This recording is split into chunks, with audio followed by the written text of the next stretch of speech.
Hello. Wait, where's everything muted? 1 second. What's going on here? That's meant to be background. Oh, hold on. Oh.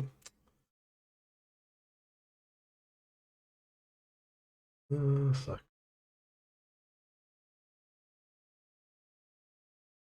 Let me know what's going on. This is all working earlier. No, it wasn't. Wait, no, I'm right. Looks like. Hold on. 1 sec. Sorry, I walked away. I listened to the music, it kind of popped on, and then it must have faded off while I was up looking. 1 sec, what is going on here? No, that should be fine.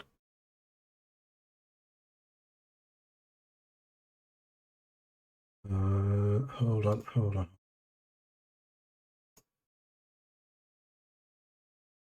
Settings.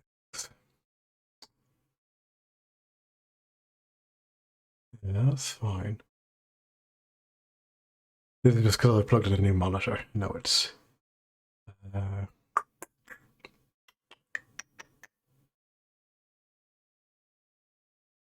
desktop audio is opened.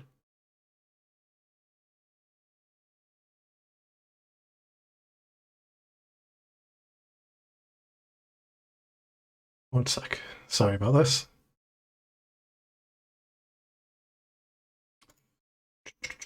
Where is that going to now?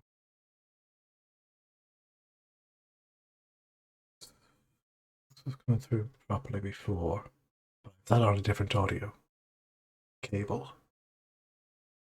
How are you doing today, Sass? By the way, I forgot to. How was your? Oh, you've got. See, you've got your new emotes. Sorry, 1 sec here now.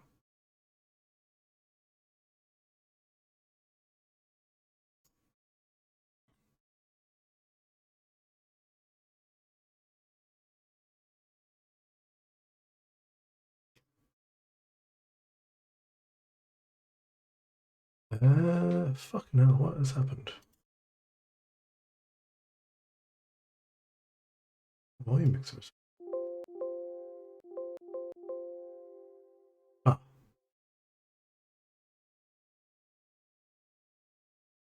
1 second, let me flick this over here. You can see I do have the game open. Why is this? Okay, so the desktop sounds are coming through. Just hold on.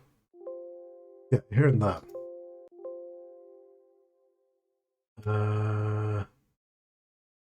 Okay, it's not actually showing up in the volume mixer. 1 second, hold on. Let me try relaunching it.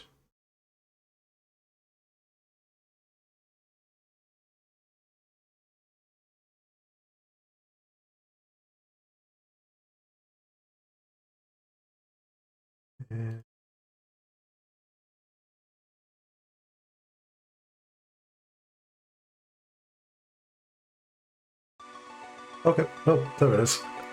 Oh.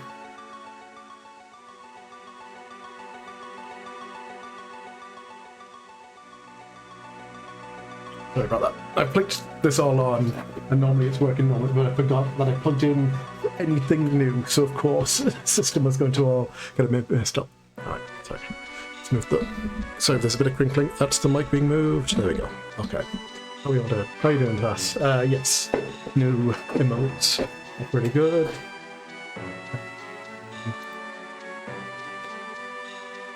Yep, mine has still not been... has not been rejected, so... Good for me, I suppose. Hey, Nana Sue, how you doing? So, this is... Actually, how was the audio balance, by the way? Am I coming through okay? Again, literally, anytime I plug anything into this computer, I feel like I have to start checking audio all over again. Where's my voice meter? There you are. Okay, no, that's output for you. No, that's the mic output for you.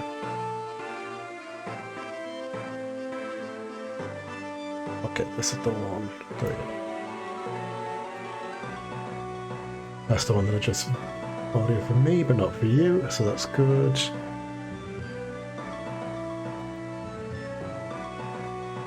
I think everything should be alright. No, that. No. That's the one that adjusts it. Hold on. Which way around is this?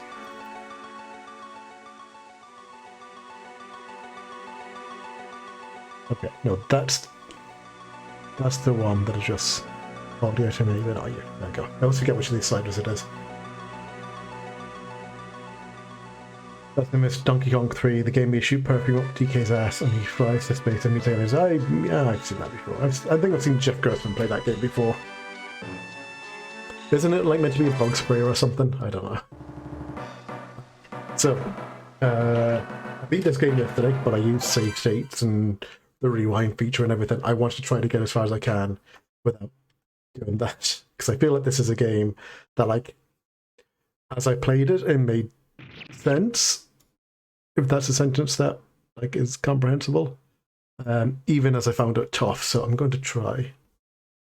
I know where she gets for lunch. I don't know what's good around you, Naletsu, but never go wrong with a good wrap or burrito or kebab or anything else that's wrapped in bread. No, I'm pretty. I'm fairly sure I've seen Jeff Grossman. He's definitely talked about DK3 because it's not Mario and that, is it? It's some or Jumpman. It's like a fellow with an actual like name, you know. I'd say like a name. I mean, Mario's a name, but you know what I mean. He's like a bug catch. I don't know. I was gonna say bug catcher, but that's a Pokemon trainer type.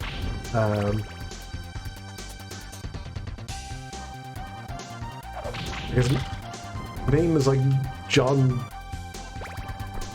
Gorilla Catcher or something. I don't know.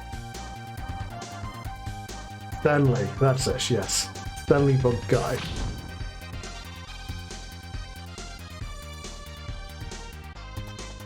Oh right, yes, I forgot you mentioned it was going to be that train wreck of a developer.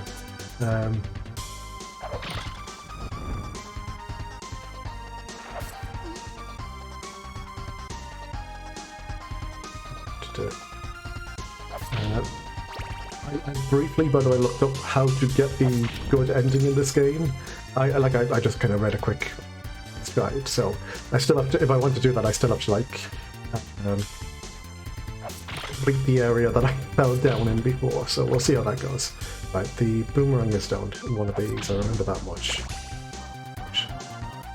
Guys. It's easy on myself. Have I any Lego? No, I mean like Black Friday's sales aren't so much a thing here. You do get some places actually like having sales in mid or late November. Oh, okay. And referring to them as Black. Okay, let's try that again. You do see some places like referring to stuff in mid to late November as Black Friday sales, but typically it's stuff that's selling online. Will do their like quote unquote Cyber Monday stuff. Well, I've not seen any Lego sets or anything that I'm looking at picking up. This monitor that I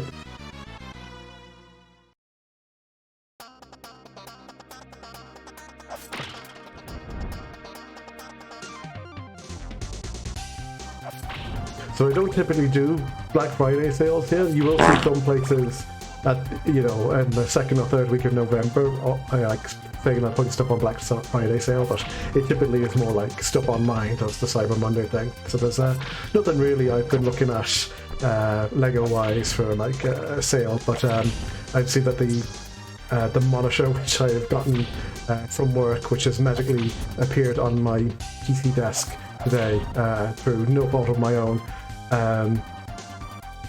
is actually like, it's not massively discounted, but there is a little discount on at the moment. It's like €160, which is a lot less than I thought it would be, because it's only like a 24-inch monitor and 1080p, but a nice one, nicer than the one I have.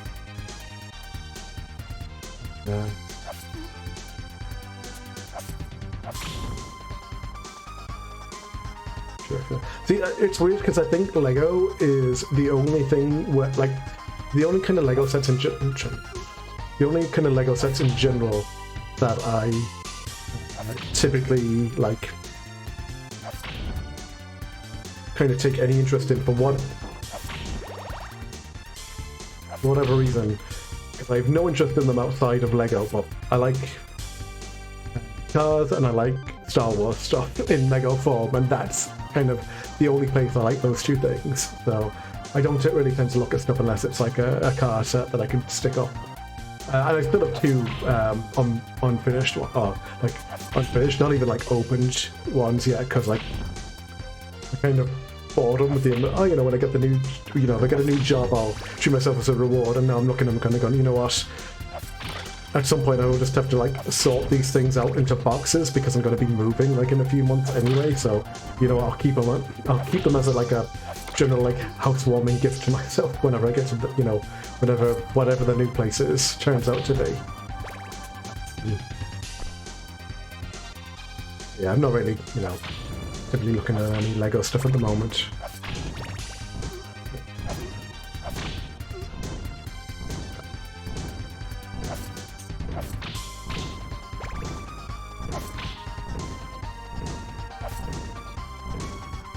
Let's see that this guy will drop meat if you hit him enough times, but I don't.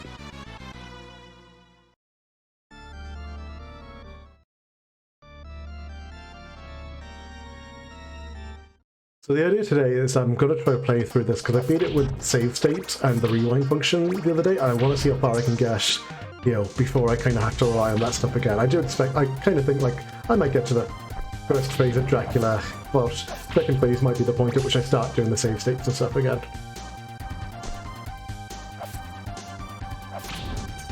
How was your milk ad, by the way? I guess it's stuff for PS5.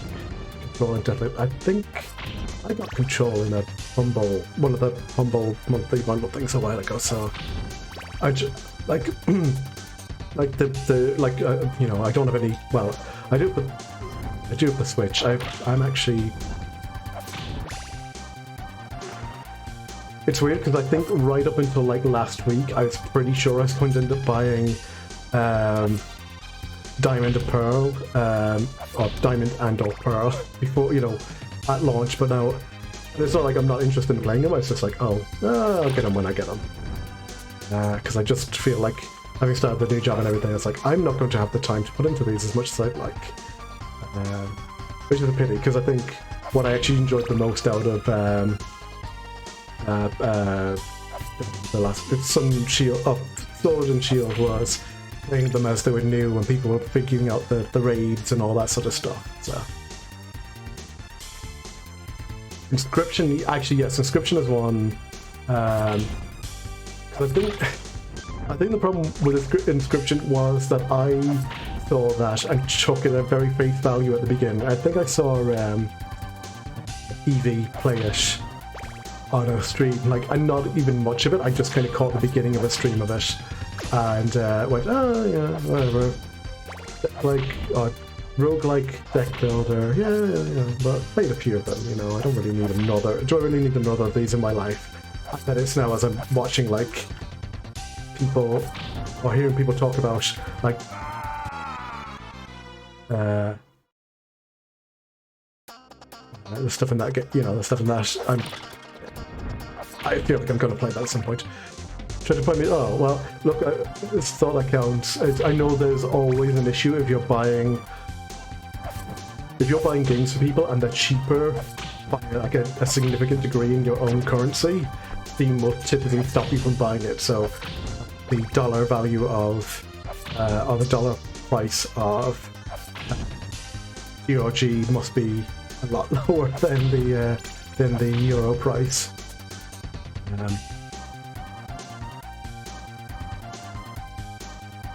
I will admit, I'm still, like, I don't know, GOG I'm kind of interested, I'm definitely still kind of interested in playing, but whenever that last free weekend was, and I really thought I was kind of going to get into it, I played like a bit of it, and to be fair, I only played like a couple of games of that co-op, and I liked it well enough, but it just, something about it didn't quite grab me at the time, whereas I feel like now, after having like recently played like Sea of Thieves and Back 4 Blood, I actually might be more in the mood for something like DRG. See, that was the thing again, like in the same way that I was thinking about Diamond Pearl's gun. Well, I could buy this now, you know, while it was half priced at the weekend. But am I going to play it much at the moment, or would I be better off, like, waiting until Christmas when I know other people will have time off and everything and they could maybe play it a bit more? Yeah, so not quite sure when I'll get to that. It was also on Game Pass, and I didn't realize until like very end of the trial I was doing on Game Pass, or I would have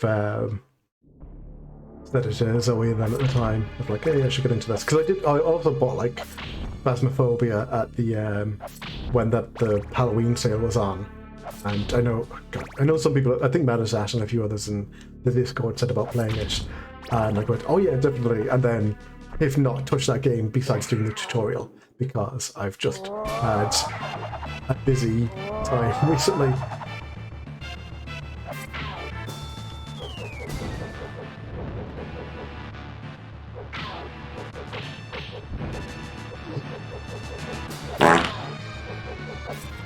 I need to turn off the sound alerts when I'm playing this game, those are too distracting and too loud.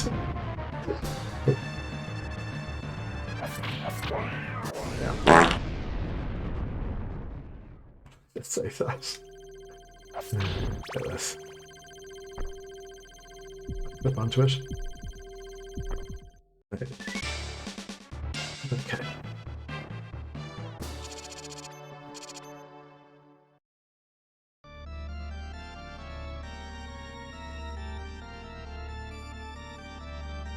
Yes, I saw you saying that. I didn't. Yeah, because that was what you call it, Dino Crisis 3, wasn't it? You were posting about. That was neat. I'm glad that's kind of coming along now. I'm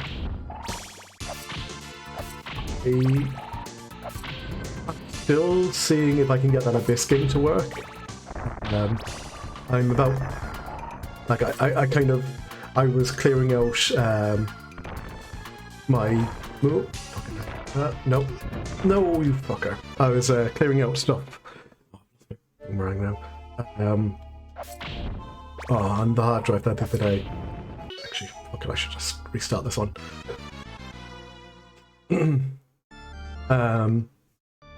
I was clearing up stuff on the hard drive, and I'd forgotten. So I'd initially downloaded and tried to run it as it was, and of course it didn't work. And then I found like fixes and stuff which were kind of working, and then there was an issue of like it did not want to basically come out of full screen, so there was no kind of easy way to capture it. And then I got basically there's a thing, I can't think of the name of it, but it's for basically forcing windowed modes into stuff that did not have DirectX support. I'm just gonna. I want to try that. I need full lows for this level to do it properly, because this is the bullshit level with the people. So, so I'm kind of getting there and getting that to work. I actually got a different game that's like a mid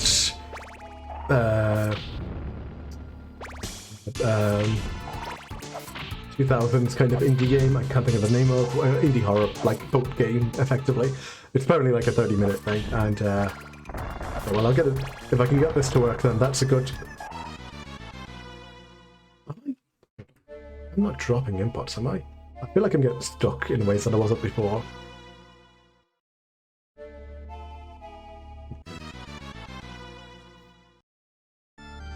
Okay.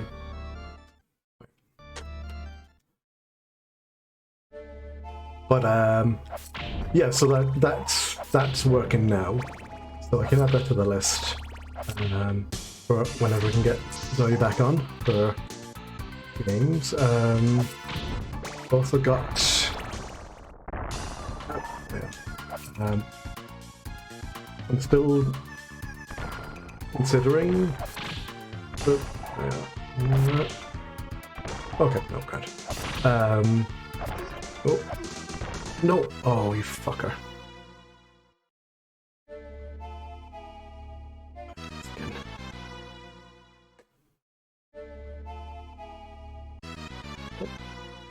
DOA. Oh, DOA. That's okay. I was going to ask what. I was kind of like, they didn't make 10 of those games, did they? That's the volleyball one, is it? DOAX.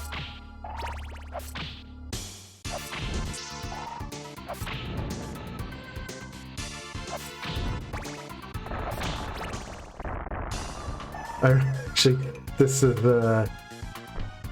gone back. That reminds me of something. I was back. Oh, you must have, this would have been 2000 and.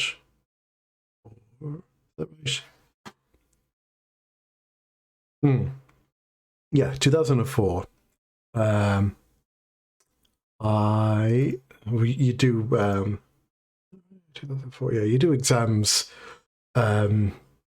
Kind of halfway through your school, like there's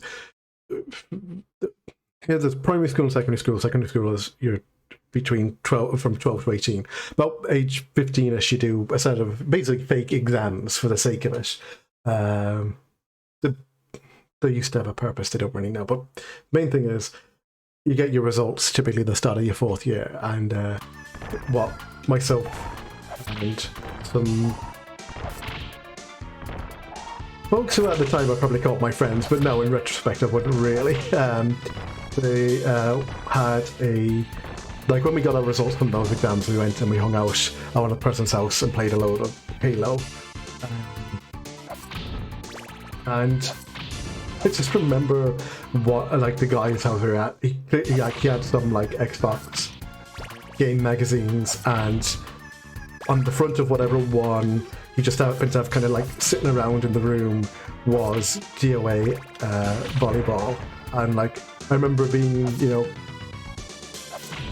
like I said, probably like 15, but yeah, it would have been 15. No, it would have been 16 at the time. Kind of looking at the cover, like just like not seeing anything on but the cover, and like what the fuck is this guy into?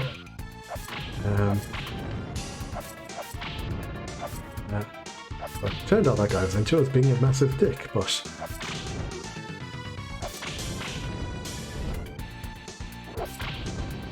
that was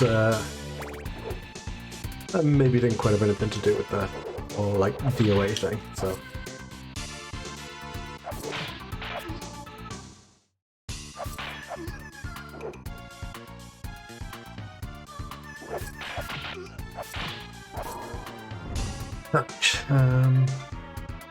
They didn't have independent breastfeeding physics. Yes, great, lovely. That's a phrase I'd fucking love to hear. Oh, I forgot to get that fucking holy water. I always forget that I throw that boomerang, you end up destroying the holy water, which is not great, because I would actually like it for dealing with these guys. Right. I feel like there's a way to deal with them that I'm just not quite figuring. Especially when you've got the combo of the guys on the ground and guys above you. I think you can't. Oh. Well, that would actually been very useful to know.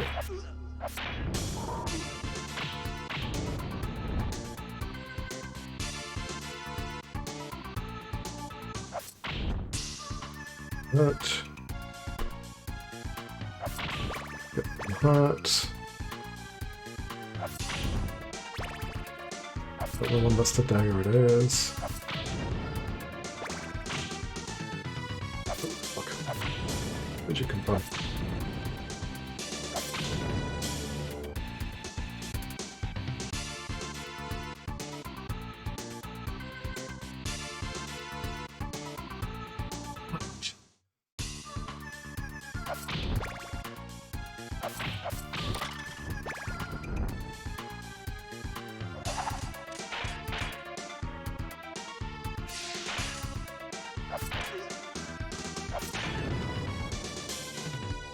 That's 2 holy waters and 2 swings, we'll kill him.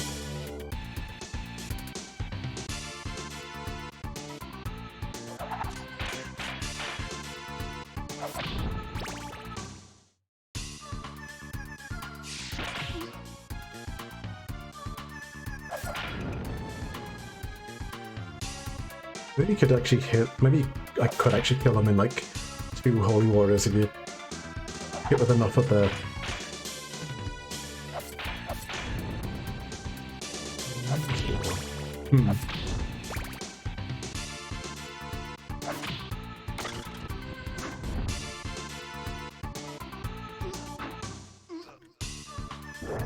Oh, fuck, nah. I was gonna get away with that.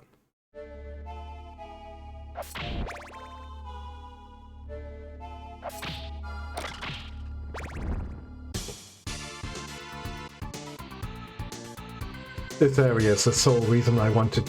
I decided to keep resetting and keep the lives, because I knew I was going to need them here.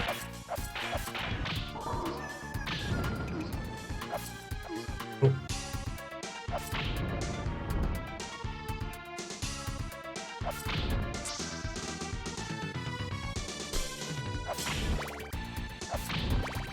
I guess the other option is to take the axe and try hitting the guys on the second floor and below.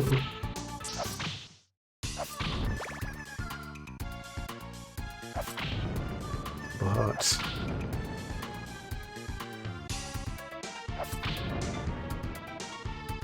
to get Xbox games to run, you have to find an HDD, a hard drive version of the game. You can compile it to an... Let's see. Right from otherwise it won't work for the time. Okay, so you're... that sounds a pain in the ass, so you're just like searching for very specific, very specific versions of it as well.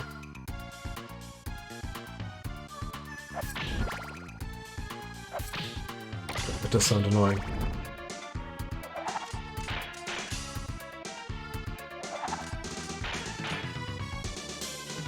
But, you know, now you can play Fable, so, you know, all good.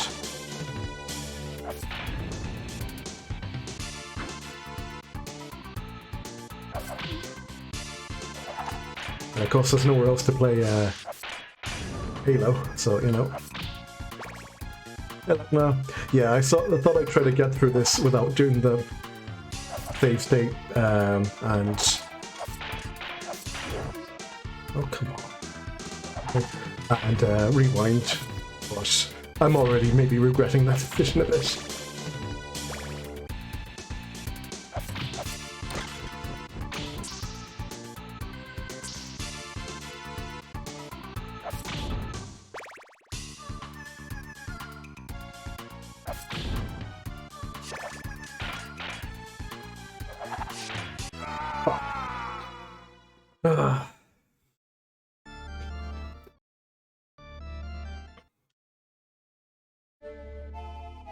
Hello to the fisherman.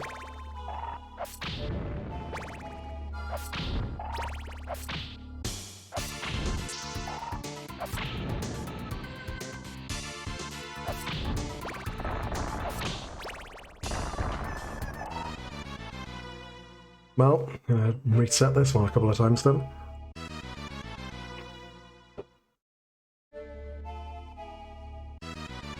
These older arcade-style games are the fun, but can be very punishing at times and don't allow many mistakes. I mean, like, as I was saying at the end of yesterday, the thing about this game was I could feel how this game is solid, like, and it doesn't, like,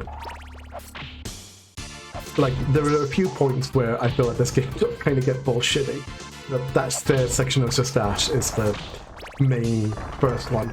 This, okay, that's a... I don't know if that... See, this is the problem. I don't know if that's the game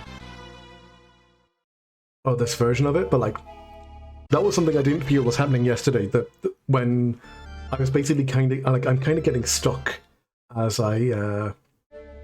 as those platforms start to over. Oh, take care now. Let's enjoy your lunch. Let me know what you got. I don't think that was happening yesterday, but it is throwing off my timing because... Like, instead of reacting to where I am, I'm reacting to where I feel I should be, you know, which is not helping.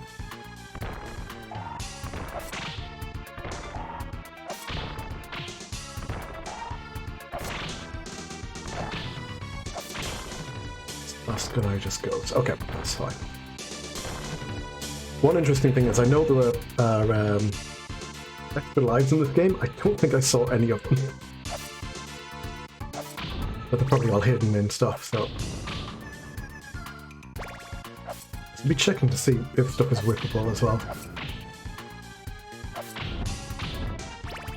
Also, this, when I did give it a quick run through yesterday, right? This was the stage I stopped on after I lost to the giant bat. So we'll see if today goes any better.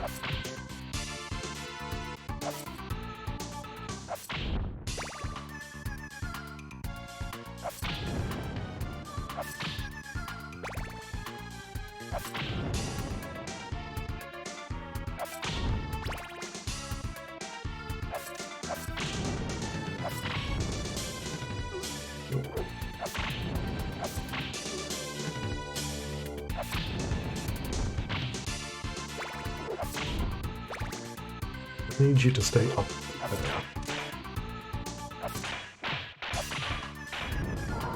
Okay. Now. Up you.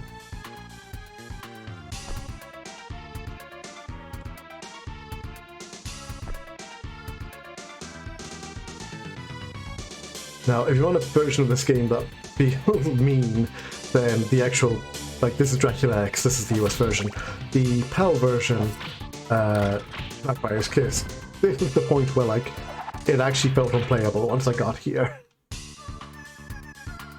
I can't hit you from a different gun. Okay. Worth a try that. Oh, okay. So if I can hit them with, if I hit them,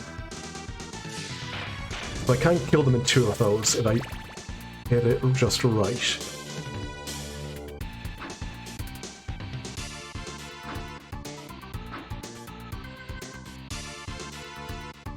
My guy, you coming? He is. Fuck.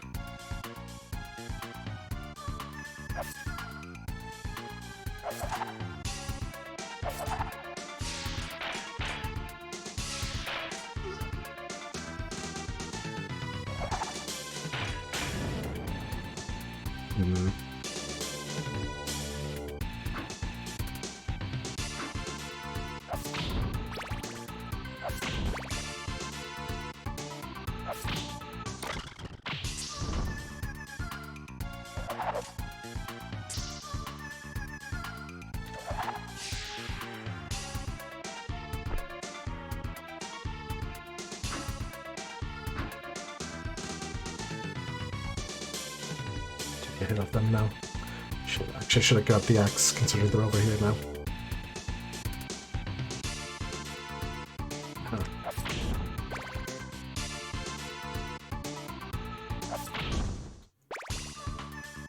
No, I should have kept the axe, because the next area has candles that are high up.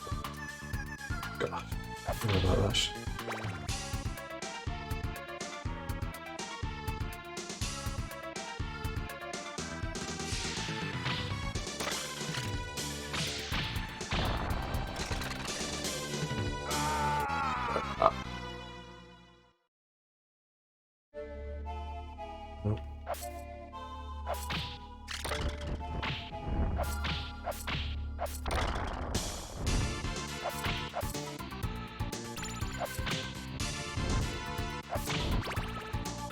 Well, fighting the bat with 2 lives, and I can pick up the daggers, but that's it.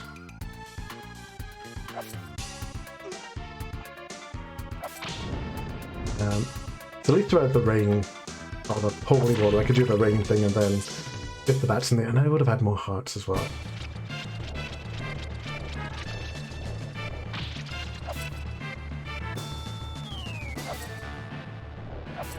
Oh.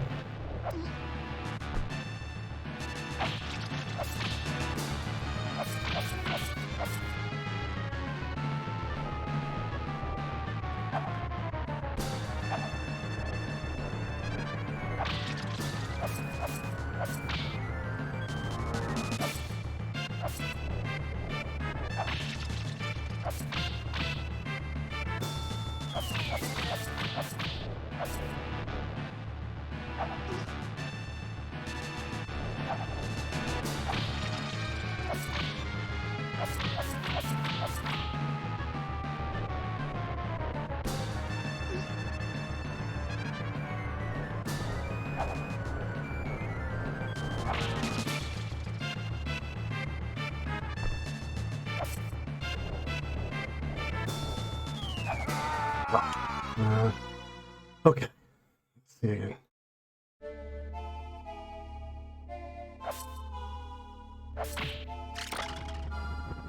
But it can go down, can't I?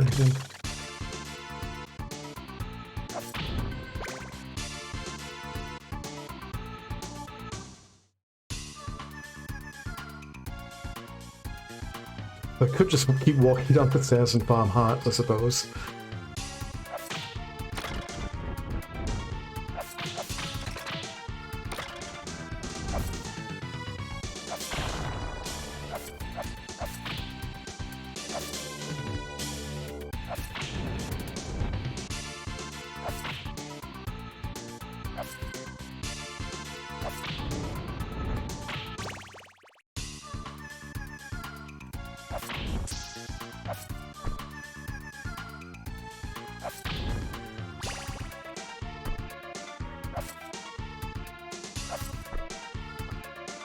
Let's just go and see.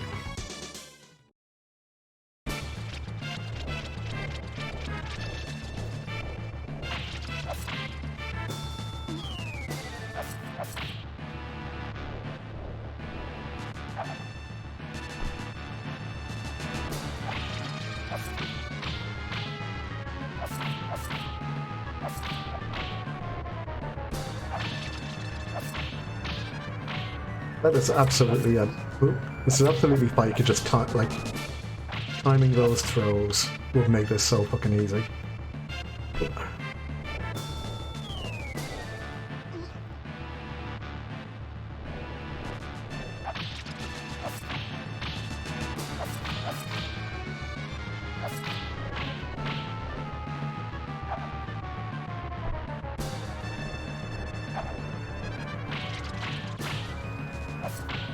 Okay, now I just need to wait for it to reform and then get one more hit on it.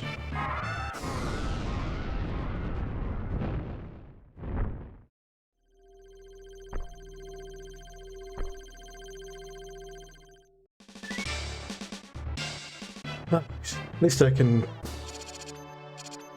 jump onto the fellas. I know how that works.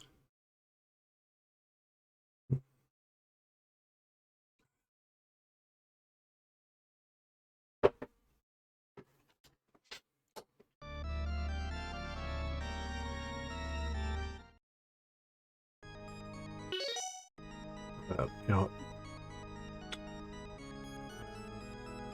10 hearts plus. What's this? I'm just gonna. Well, let me have a look around and see. So this is the area I fell out of before, and you then end up in the water sewer area, which so. What I'm not quite sure is if I need to do that to go and rescue Maria. Because I really thought there was like 5 characters to rescue in this game. There's 2. A bit, maybe exaggerating a little, or maybe just forgotten. But what I can't remember is if this is the one you need to complete, or if this is one you need to like. No, come back. I want that again. Or if you do need to get to the other area.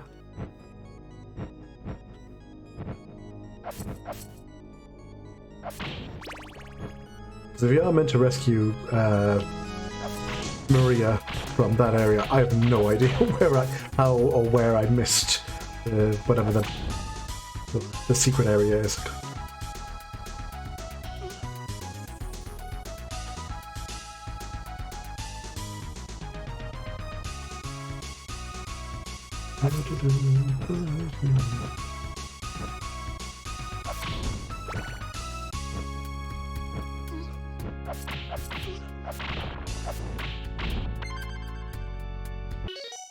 Oh, I gained a life. I didn't want to gain a life.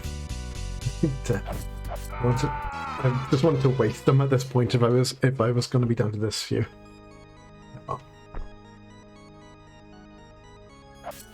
Now I'll have a look at what this was like. I also feel like when I did this, like I felt like I skipped a remarkably large amount of this. Just this particular screen, I should, you know. it felt like it made a couple of pretty good, good jumps. Yeah, it's probably here, wasn't it? Ooh.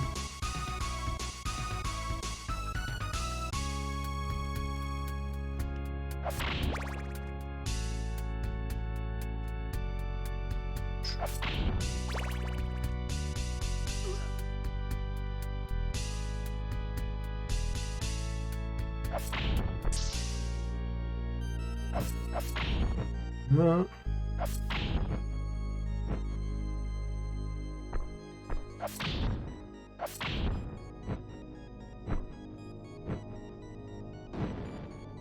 I could definitely jump up there, can't I? Yes, I can. I might not stay up here, but at least I know I can jump up here, theoretically.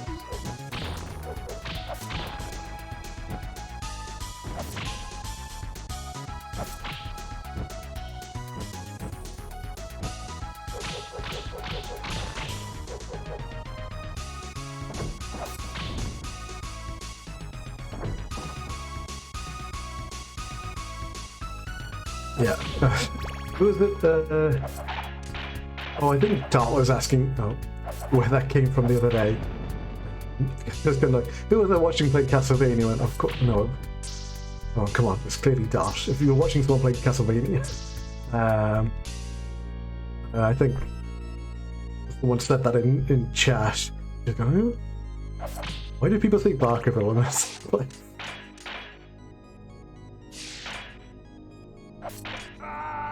Nah. Okay. Let's try that again. Oh wait, no, this isn't the... Oh, so no, I was wrong. Stage 4, I think, is the one where you, like, can drop down to the new area. I was thinking just because of the climb. This gap, you could fall down. I'm definitely going to want to get some hearts up here. I'm still not 100% sure what I think of the arrangement of the music in this. I'm still not keen on the vampire killer.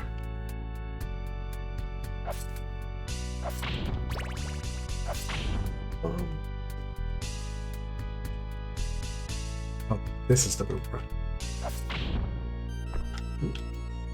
Nope. Oh, well, not enough.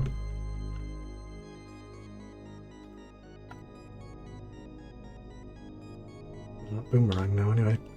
Win.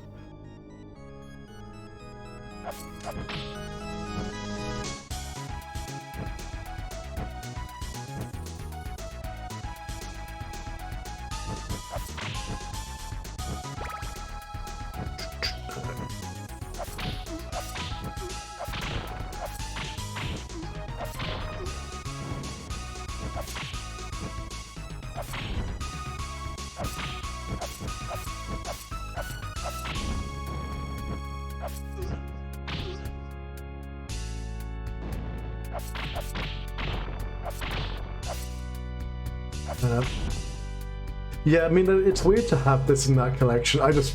Again, I think it's more like, in some ways, like, look, they probably, like, there's probably some,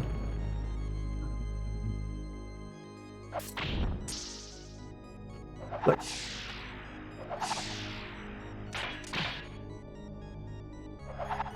oh, okay, that's an awkward control to try to do, is throw stuff down the stairs when you're facing that direction. But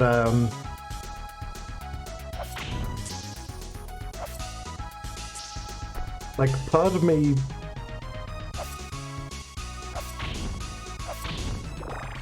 does wonder if they are looking to, like,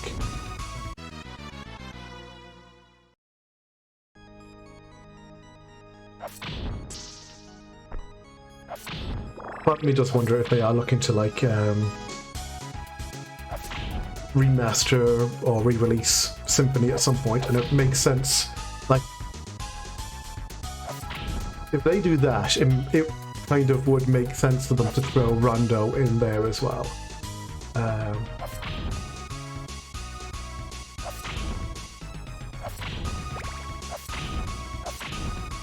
So maybe this is just where you stick.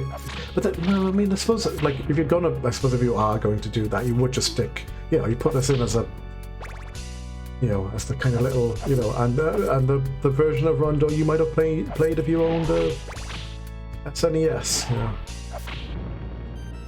I don't know. It's hard to figure out what they're kind of thinking at times. No.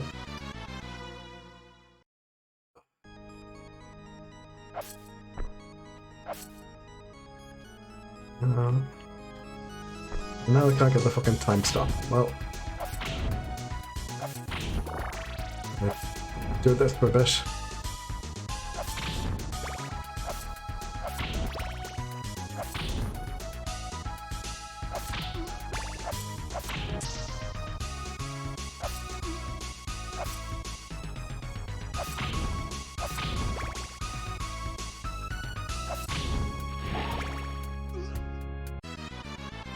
Alright. Alright. Back at it again.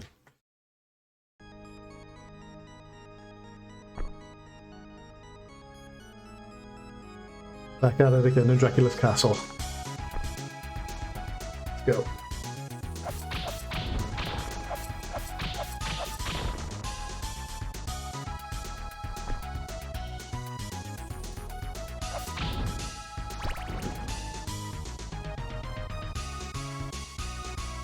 Maybe I should try keeping the boomerang for the boat section or the water section.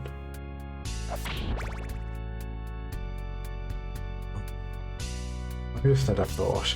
Do any of those bad modern Castlevanias have boat sections or like extended periods on water? Because if so, I might need to get them added to the boat list.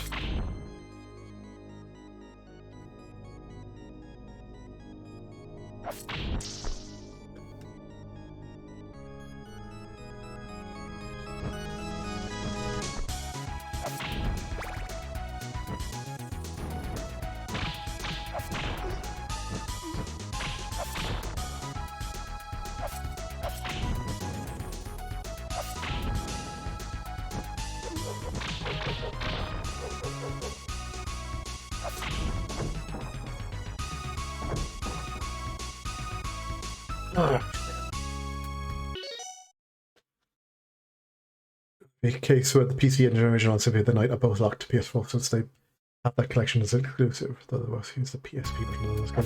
Well, I wonder if that's just like it's. I wonder, like if that's like okay. Trying to, sorry, I'm just, so if I hit up to throw, it immediately I start walking up the stairs. That's an annoying thing, like,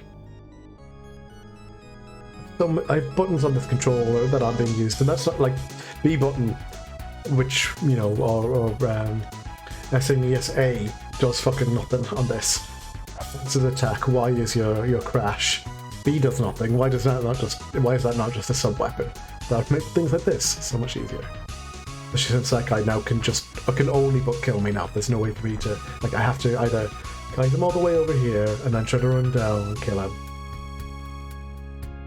Come on.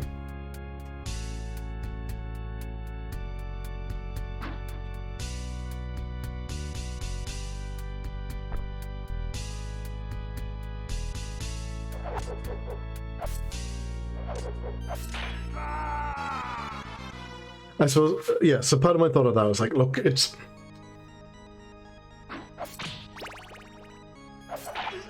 like, the Symphony is still available on the Xbox store. Like, the 360, you know, that, and because of backwards compatibility. Like, you can play that on your Xbox One now. Like, I don't know how you would enforce, you know,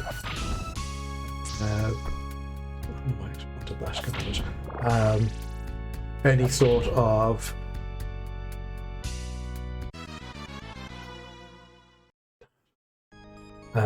kind of exclusivity when it's available on other platforms and on the and on other systems. Like,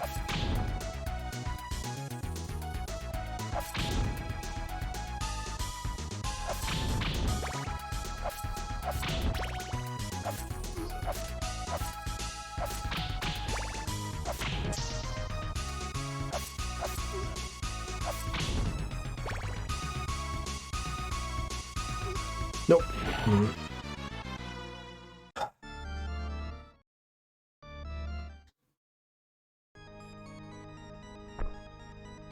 I mean, I'm doing better, because at least I actually beat the bat this time.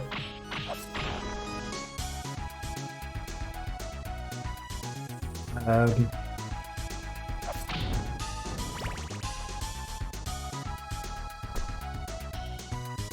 also, like, Rondo was one of those games you could buy on Wii backwards compatibility, and it's one of those games that I feel silly for having not bought on Wii backwards compatibility.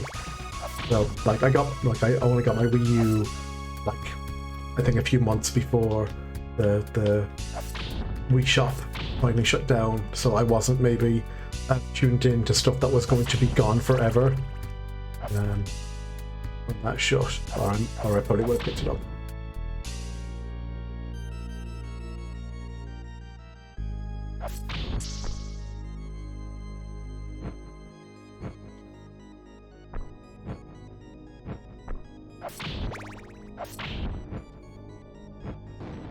But I know, like, if I was doing a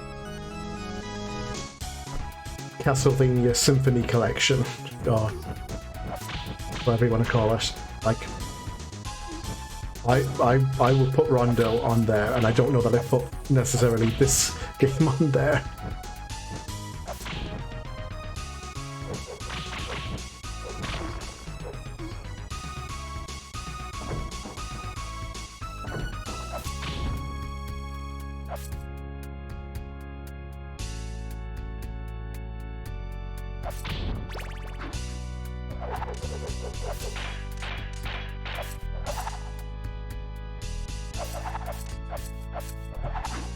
Oh, fucker. I don't think he could hit me from all the way up there. Alright.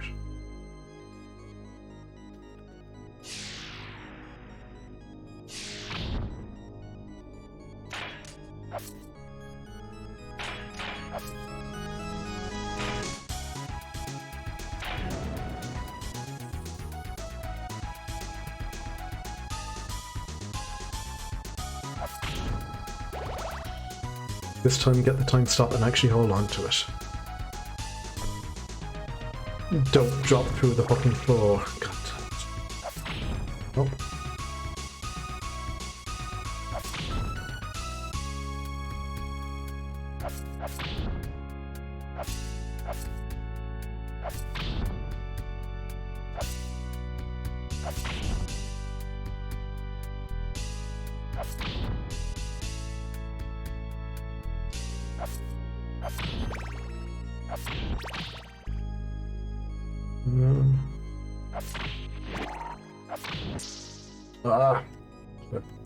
What's that?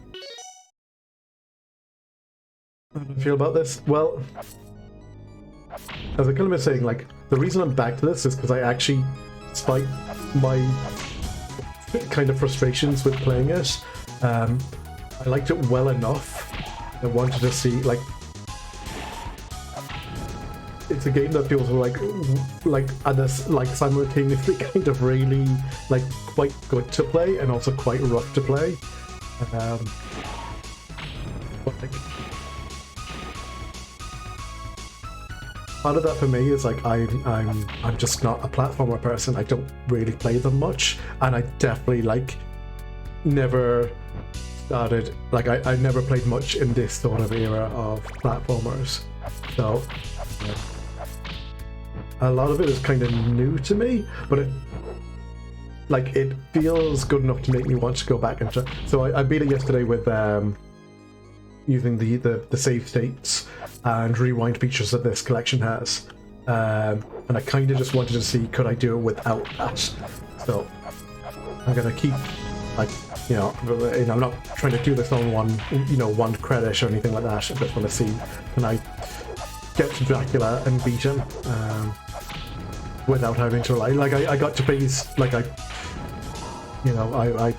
just created a save state before phase 2 of Dracula yesterday, and that's when I eventually beat him. But I also kind of did that about, like, phase 1 of Dracula I feel is something I could do. Not, well, I was going to say kind of with some consistency. Yeah. If I was taking my time and being kind of careful with it. So I absolutely think there will be some bullshit there as well. But, oh, fuck. Well, I didn't want to go down this level because I want to see what the end of stage 3 was like, but oh well, here we go. Well, I mean, I put a few hours into it in what is effectively a generous emulator version. What I will tell you is that if you have this collection, do not play do not actually play Vampire's Kiss, because that version feels bad. The PAL version, the North America one, is. I wonder how the Japanese one actually plays. I haven't checked. Fuck off. Come on, boss.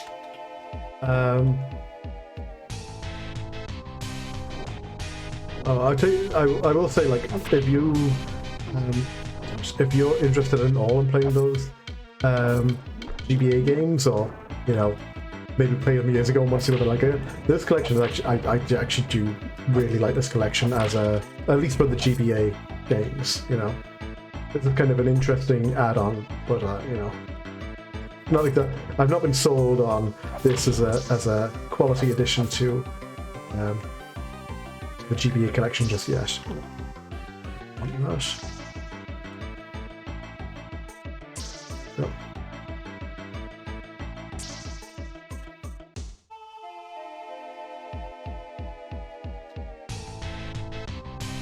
Did that not slow? I thought that thing stopped time. What does it actually do then?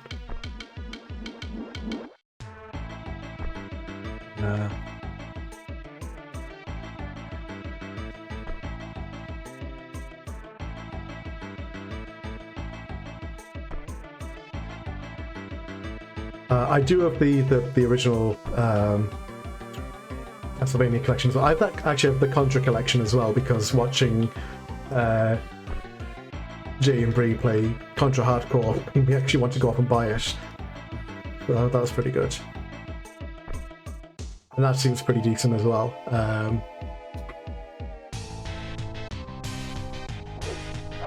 Yeah, I don't know. Maybe it is.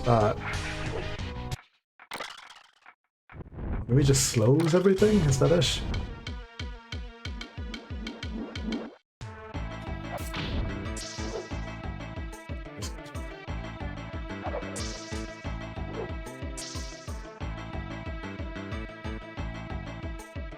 But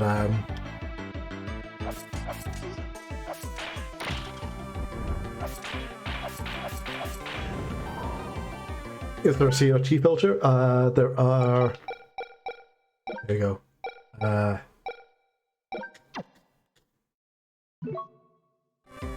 There you go. It's actually pretty good. So they all have slightly different setting. Like there's change controls, as you might imagine. You can see there's things, you know, faded out there. Sound settings, gadget settings, encyclopedia. The GBA games all have like additional, like, kind of quality life and kind of just like, you know, quick, you know, stuff. This might make things a little easier. kind of things, like, you know, what you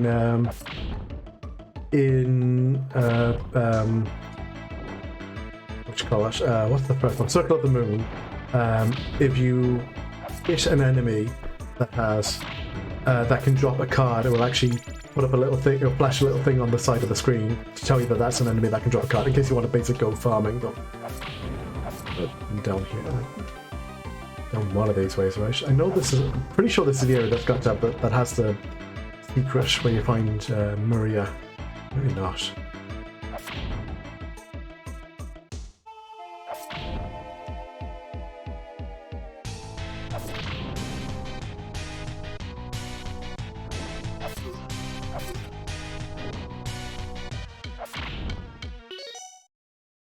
I just for the mod I have that as cars dropper. I'm glad they added at least some QR. Yeah, I mean, like, I will tell you this: Circle of the Moon. I liked about a third of that game, and then really fucking hated the rest of it.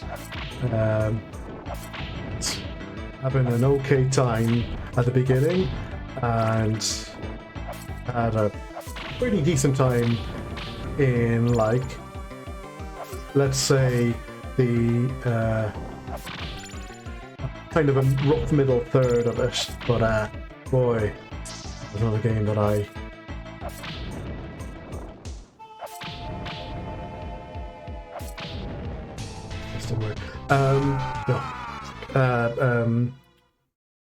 what's the middle one?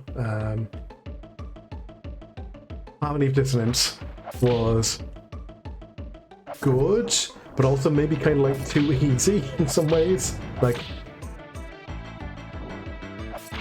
which, to be fair, was a relief after Circle, because Circle just felt unfucking fair at points. To the point where I just started using the, like, one, like, the card system glitch thing, which just lets you use cards which you don't actually have.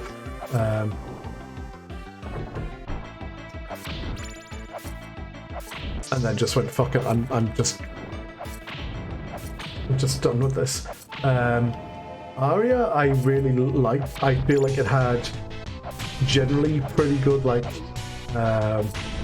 difficulty, like, it, in the sense that, like, except, like, the only thing about Aria difficulty-wise that I found a little annoying was, like, having the death fight be kind of the middle boss fight, and it's, I think death is the first, like, actual, like, boss. But like, as in the other bosses you fight before that are just monsters which later on will be regular enemies.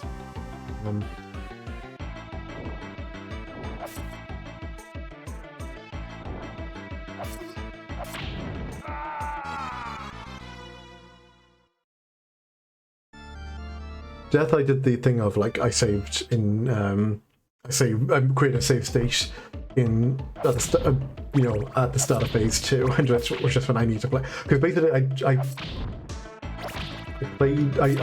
I lost to enough that I actually did spend an hour on Death, but I did phase 1 enough that I actually got, like, decent at it, but I'd done nothing of phase 2, so I would get through phase 1. I might do okay, or, like, you know, I might do alright, but not, like, amazing. But even if I did kind of okay, I then get to, like, phase 2 and just would not be able to deal with it because I just had not seen enough of the phase yet. So eventually just like, you know what, fuck it, I'm just saving here and I'm just going to go through it as a I'm just going to go through the load from phase 2 and just play it for a while and just figure out how it works. I'm still losing in phase 2. I think my idea was, like, I played through phase 2 and just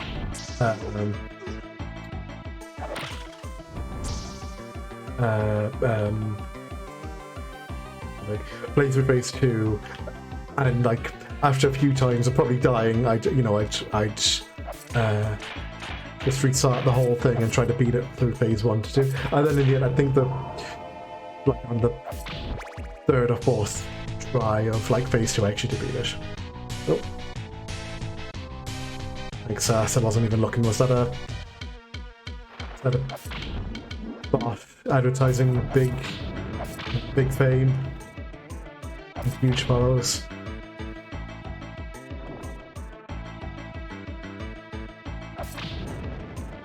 Okay.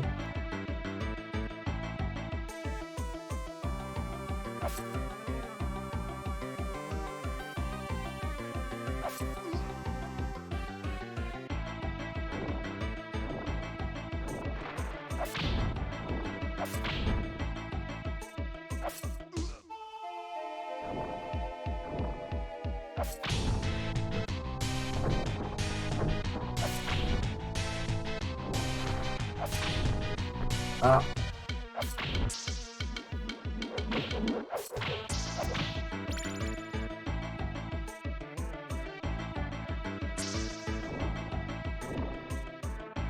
Just come over here while I wait for that thing to despawn.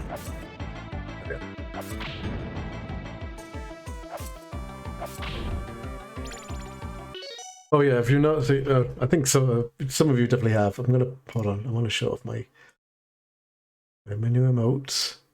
Put them in there. Some of these actually I've had as emotes for a while. I just don't use them that often. But look, that's the whole collection of emotes now I've got.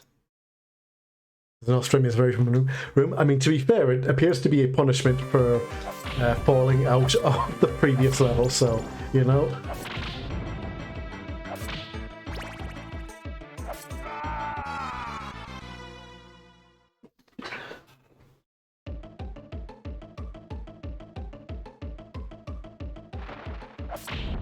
Oh yeah, Tass now has to show me off with her collection of ridiculous emotes.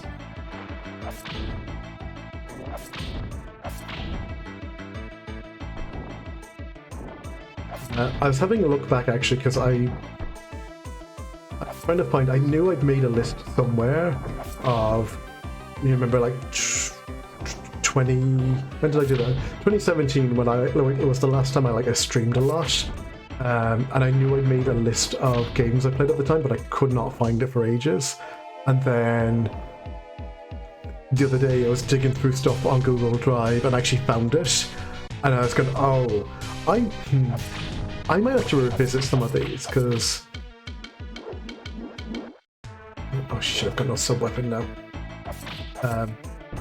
Some of them were, like, pretty fucking rotten. I'm kind of interested in seeing, like, how, like, what they would be like to play now.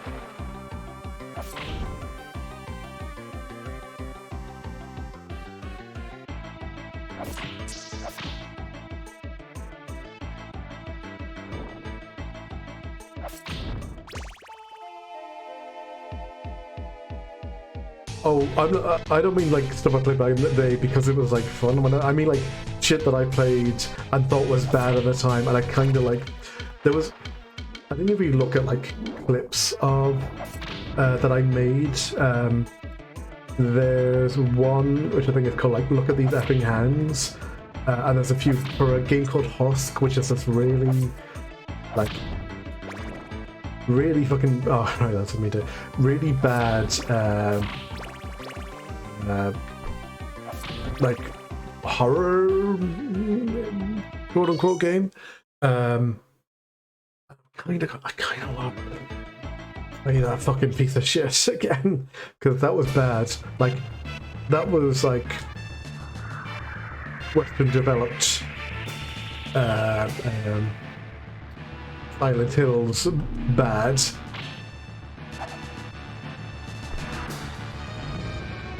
This boy has a second phase. I'm twisting. Oh, no, I don't want the. Don't give me the slow juice. Nope.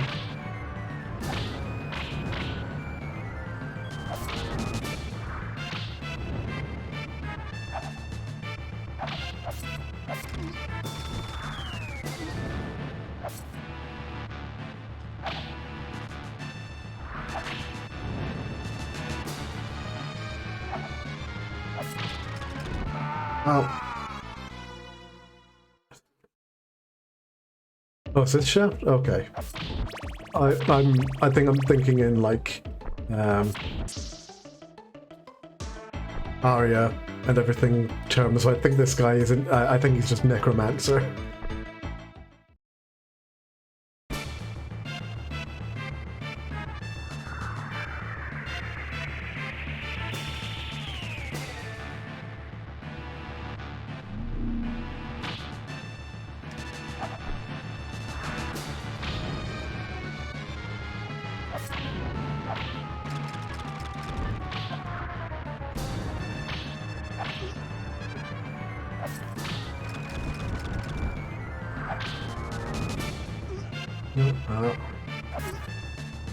Hold on, I'm getting a call. 1 second.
Sorry.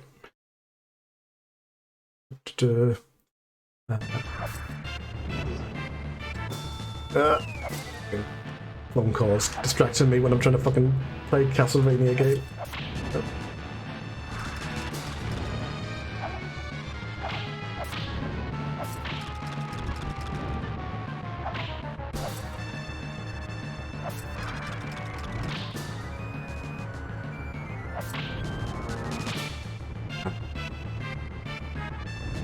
No.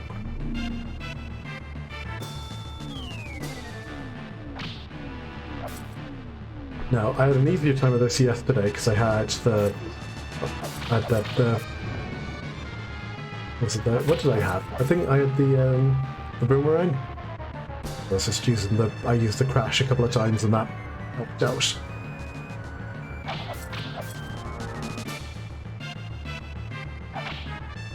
And over here.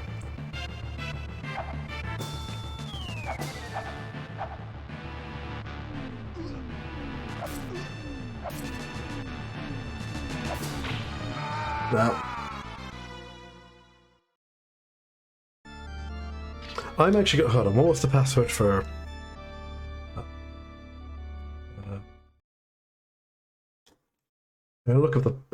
I'm just gonna look up level 3 because I want to try that again. I want to see if I can climb to the top of that tower.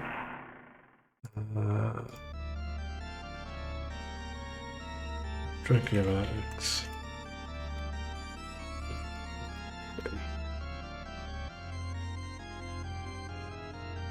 So, holy water, fire.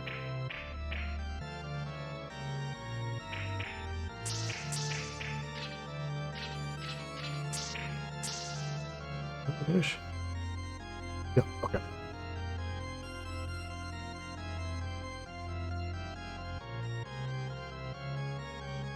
Oh, actually, you know what? I'm going to switch that filter off because I just realized how that... I don't know if the preview is quite showing me what you're seeing, but the frame rate I'm capturing at seems to make it just look like it's a static image. So I'm going to switch that off because I don't know that I like how that looks on the screen.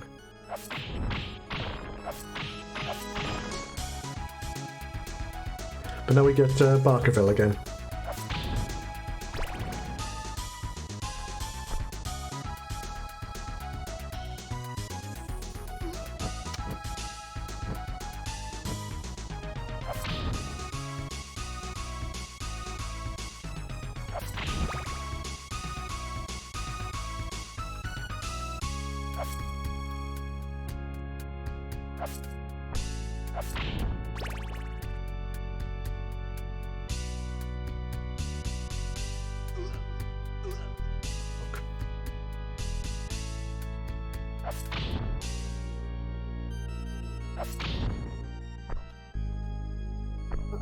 Oh, okay. I hate stairs.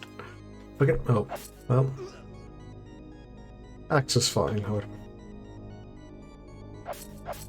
Cross for.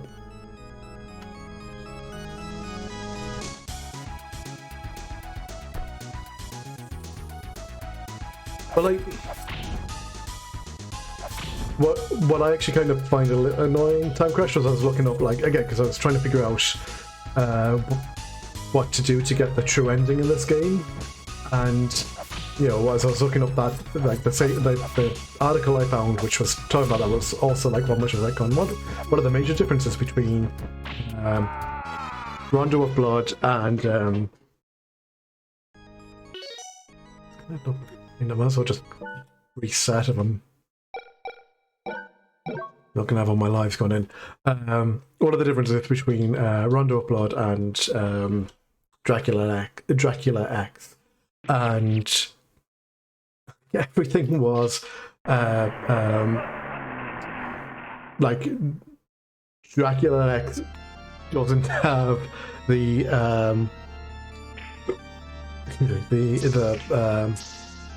convenient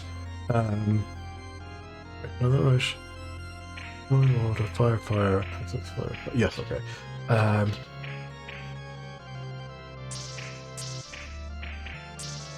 The convenient shortcuts for mounting stairs and using click something on my desktop.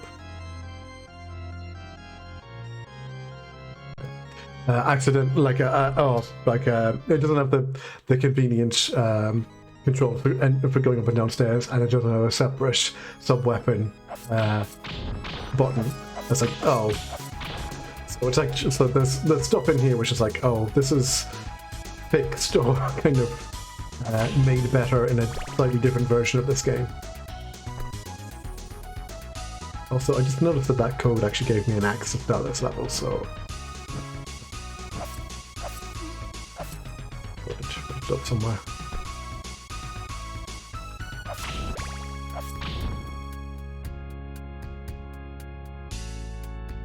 And again, I think the stairs in this wouldn't be like mostly only a problem for when you're trying to use the sub-weapon, because you have to hit a directional button when using the sub-weapon, so that's not particularly optimal. The other problem I have is that stairs don't count as a platform when you're falling, so unless you're actually holding up, sometimes even when you are holding up, it won't actually they won't halt your descent.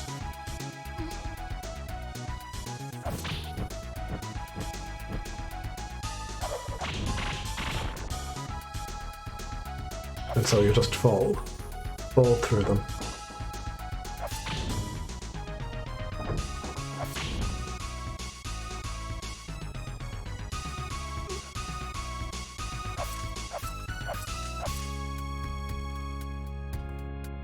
Okay.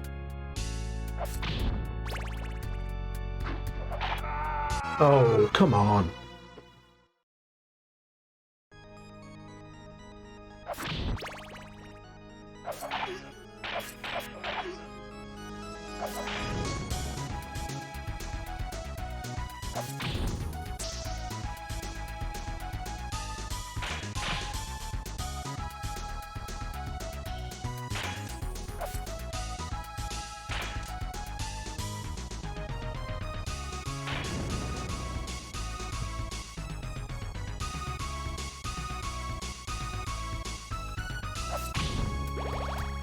And yeah, for all the complaints I kind of have about this game, I still I'm going like, do you want to play more of it?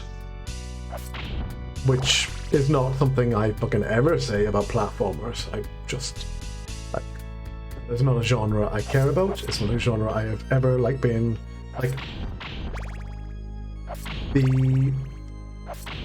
even recent like I bought them. Like I bought and like played. I don't know whether that doesn't count as a full jump. I jumped off there. It's fine.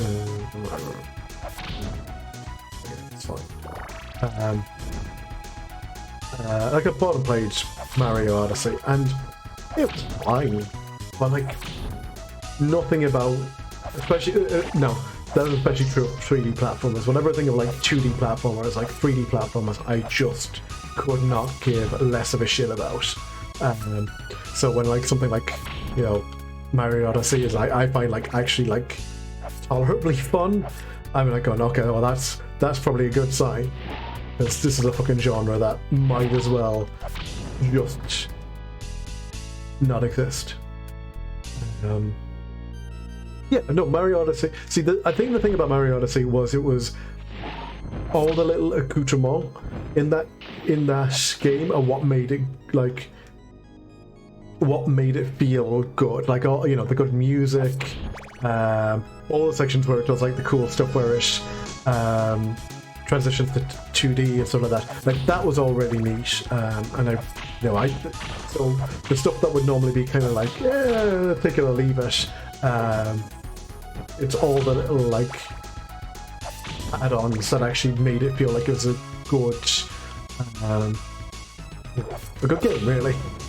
And like that said, when I first got a DS, one of the first games I bought was New Super Mario Brothers, and like that felt good at the time. But then I've gone back and played it now and gone, this is such a fucking loose game, and it does not feel like it. Like, it's lucky that it is an easy game, because I might have felt pissed off if I've been trying to play any sort of challenging game with these controls.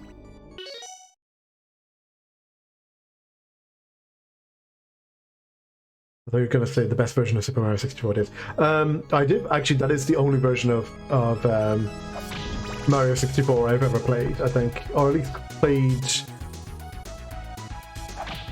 No, I have just played that. No, actually, no. Mario 64 I've definitely played. I definitely played at someone's house back in the day. I do remember that. So I have played the. Like I have played it as it was originally intended, as in.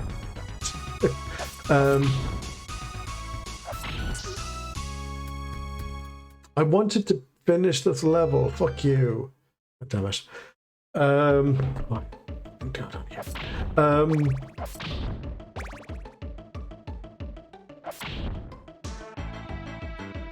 don't know. I feel like when I went to give Mario 64 a try, because I bought that collection on the SNES, on the Switch.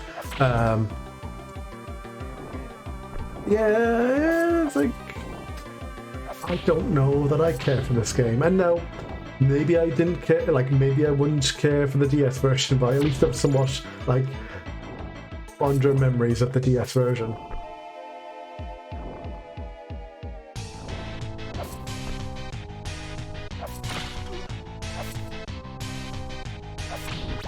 Yeah, it really has. I mean, the whole sequence where Mario just like uses a bunch of homophobic slurs and while fighting the giant bomb, that's pretty bad. That's definitely not aged well.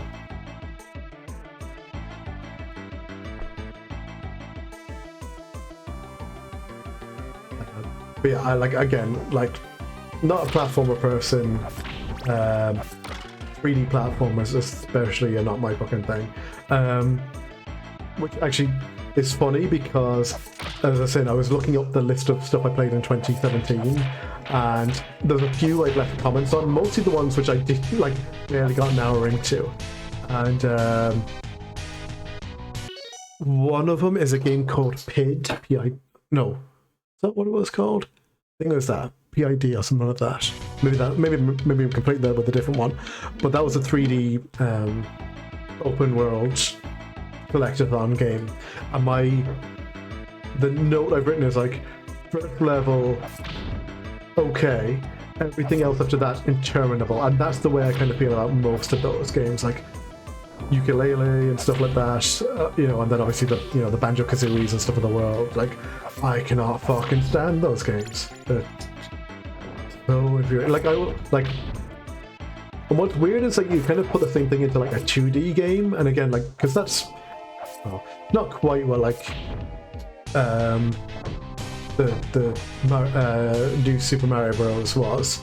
But it had a little bit of that to it, you know, it had the, and I suppose Mario Odyssey as well. But Mario Odyssey just, like, isn't made by shitty English people, so that helps.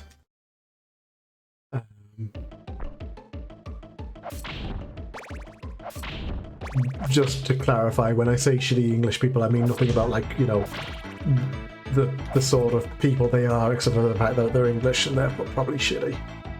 Just this general, like, you know, Anglo way.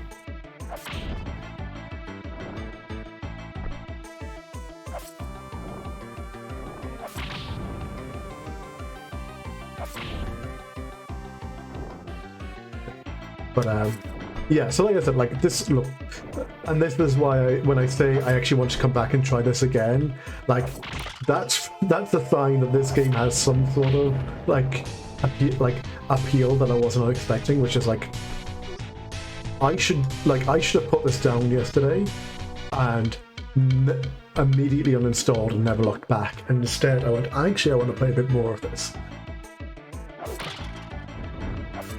And it's because, like, again, if I'm going off, like, you know, I'm not, no, I'm literally, like, that's not even, like, a thing that I will ever even consider. Like, not even for a fucking second. Like, why would I, like, I just said I kind of tolerated what is probably considered one of the best recent, 3D platformers. Why the fuck would I go back and play a shit one from the 90s, even as a fucking joke? I'm not Jay.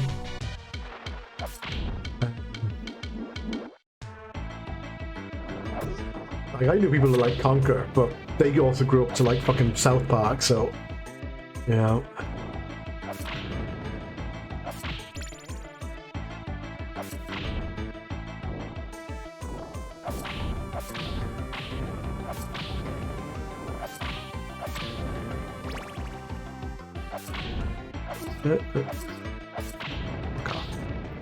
The combos can. Oh, that's annoying. Right. If I die, I'm going to go back to level 3 because I want to try that again. I do want to see if I can get through level 3.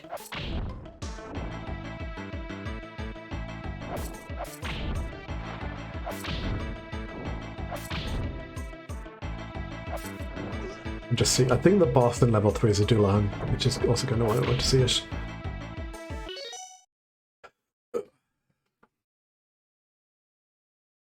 What can I say about your childhood, Sass? Sass, you know, we all have to face that, you know, the foolish things we did as children at some point.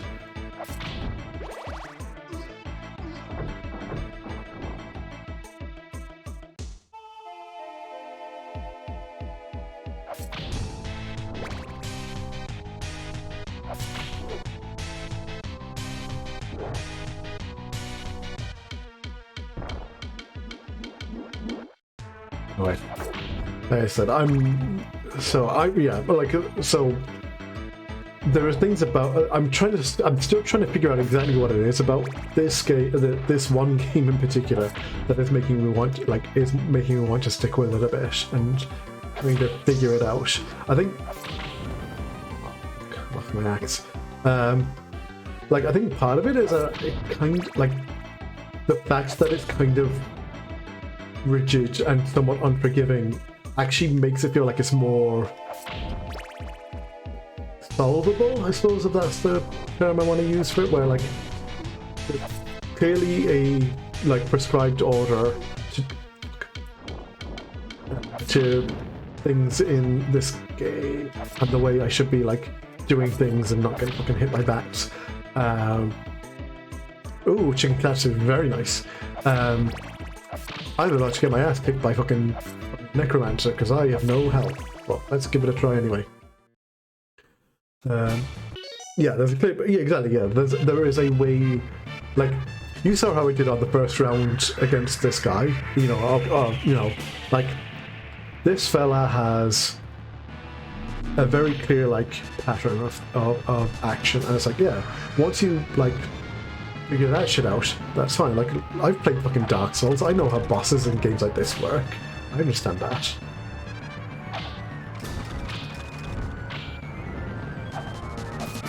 Oh.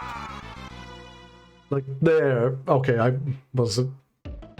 clearly had to fuck it up at the end, but like, you could see how if I'd had a bit more health or like was being a bit more in rhythm, you could definitely get him into a lock where he'd be going back and forth and back and forth and back and forth, and then you get to phase 2, which is its own thing. But sure, we'll see how we go on.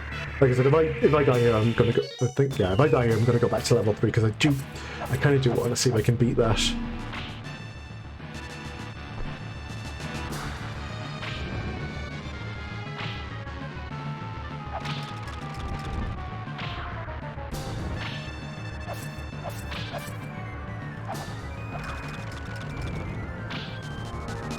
Nope.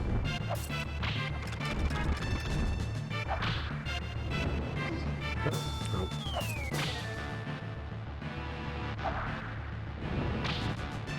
Okay.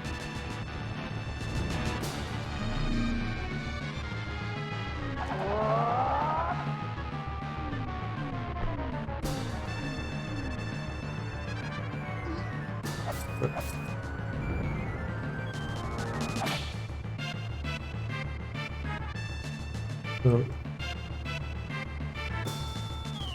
Run, Necromancer, come on over here.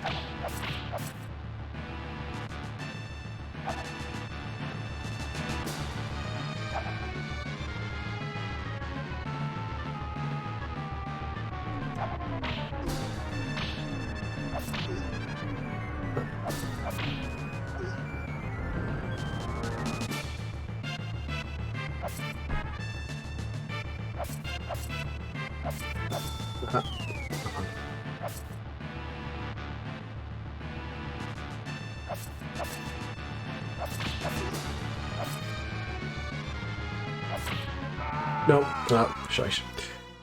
Okay.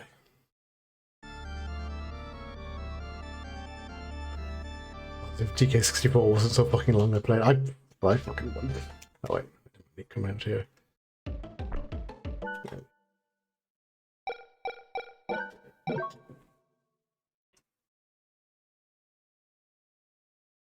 Right, let's try level 3 again.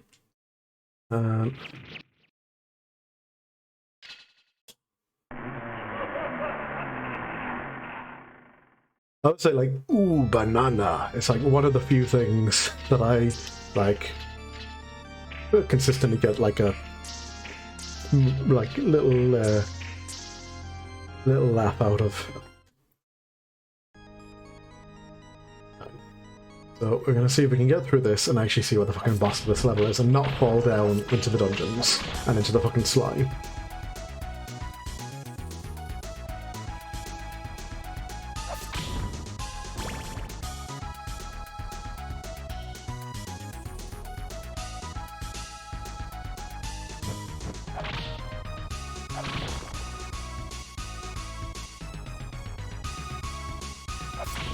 If you continue this, I'm gonna have to ban the lyrics to DK rap in my chat.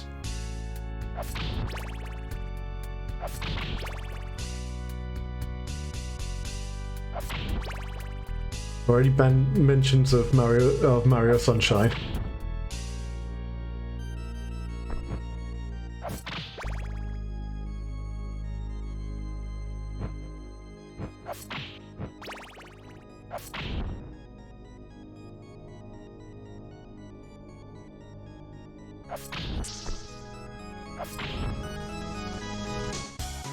Wait, actually, I wonder if the X would be better for dealing with the purple guy in the next screen. Let's have a look. Oh, oh fuck.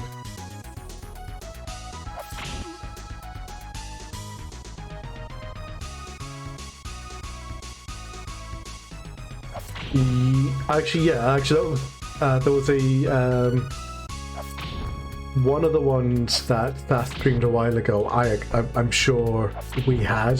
There was one that looked very familiar. Because my sister would have been still. Well, yeah, no, they still would have been fairly into Rugrats about the time we got our PS1. So, like, God damn it, of the random dreck of PS1 games that Sass has brought up on stream, it's that and the Simpsons wrestling game where the two are like, oh, I had these, I remember these.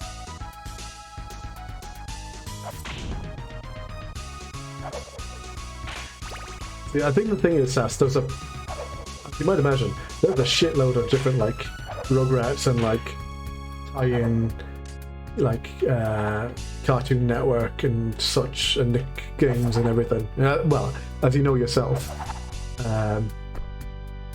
So I know you've played, so I know so there's a bunch of them, and I'm pretty sure I've played, there was one of them you've definitely played, but I couldn't tell you which one exactly it was. Oh, Search for Reptar. I think that's the one, actually. I think that was the subtitle on it. Fucking move. Hey Jane, how you doing? You're going to watch me, like, slowly chuck axes at this fucker. There you are. Yay. Finally, he's not a problem. Now we just have to get through the stupid little floaty bit, and then try to not fall off the fucking whatever they are, pillars in that room, and then actually get to the end of this level. Also, Jane, if you have not seen, I've been taking advantage of new emote options, so again now, because I'm rather proud of some of these. Is this the bad Dracula? No, the bad Dracula X is Vampire's Kiss. That's the bad one, because that runs like crap. And, like, this is a slow game. That's a fucking chug. Like, that game chugs in a bad way. Like, this is not a fast walk. But God, the moment I went over to this one from like, because I was going to play Vampire's Kiss, because Vampire's Kiss is a better name. But the moment I swapped to this one, it felt like I was running.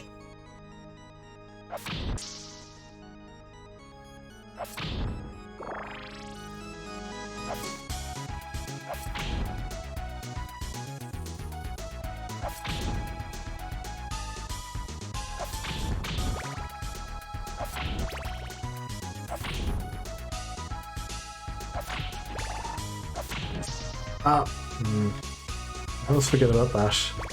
Fucking merman is there to, like, make you lose your watch. Oh, okay, well, that saved me that thing. Thank you, Bash.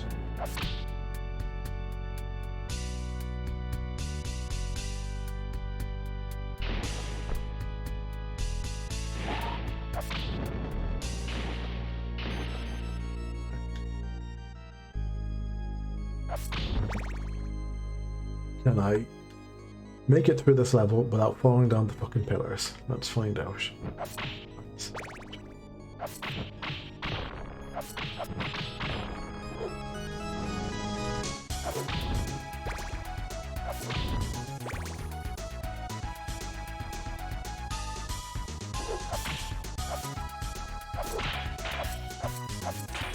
Yeah.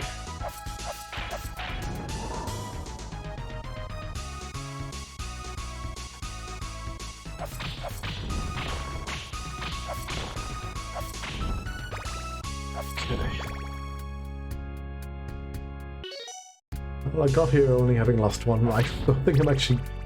It's probably about the best I've done on this level so far.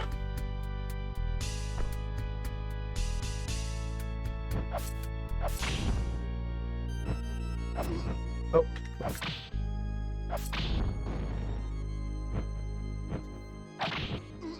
Nope. Ah. Well, guess we're going this way then. Hey Zerg, how you doing? Yeah, no vampires have been kissed, I'm afraid, Yash, so please hold your expectations in check.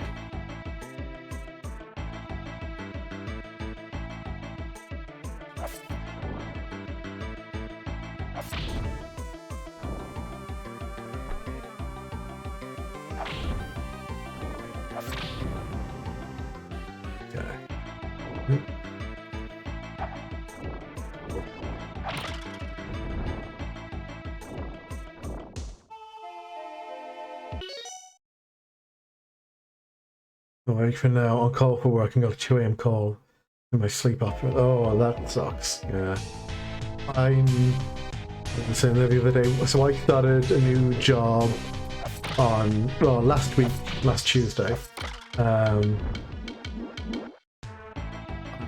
like I've spent the last 18 months working part-time from home, and then I spent last week in an office.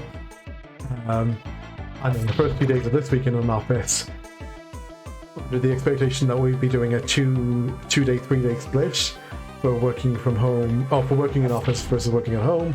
And then we've been told, actually, no, we're just doing all work from home at the moment. So I'm still figuring out my own sleep schedule now as well, because it's all kind of set weirdly, because I was, because if you're going into an office, you have to actually get up at certain times and everything, you actually have to commute places, so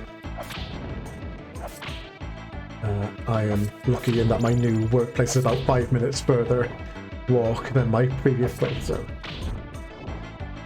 so I'll be figuring that out for a bit.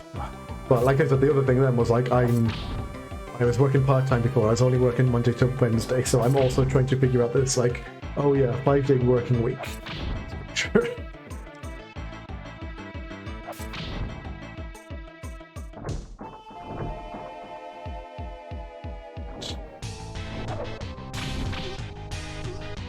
Food. Yeah. But I'll tell you what, it pays fucking better than any job. Like, I was looking it up and going, I'm technically no longer under the poverty line. Yay, good for me.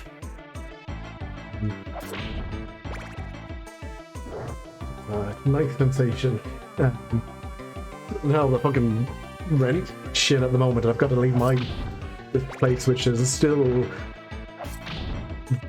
like weirdly still is kind of like surprisingly cheap for what considering what you kind of would be paying, what most people would be paying for a place like this. Even though, to be fair, this place is kind of shitty. I do not care for the. Like I got, the landlord's plan to do the place up next year, so I have to be out while they're doing it up. No, he has to come back and offer it to me again legally in September. Sometime they're expecting this to. The period of time they're expecting this to take is vague because my landlord is not a very organised person. The fuck was that? Okay. So he might come back and he might offer it to me. Well, no, sorry. He will have to come back and offer it to me. He's going to be in trouble. I fucking know what I'll be talking about. But I don't know if I'll be in a position to rent this place again, because more than likely, because then one of the things he can basically do is just jack the rent up to whatever the fuck he wants once this new once it's like has any sort of renovation work done to it.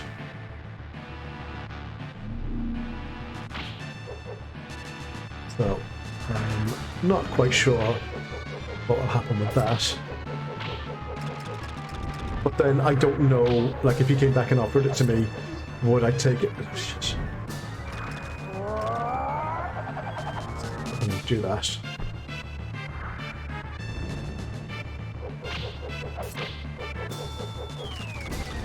There.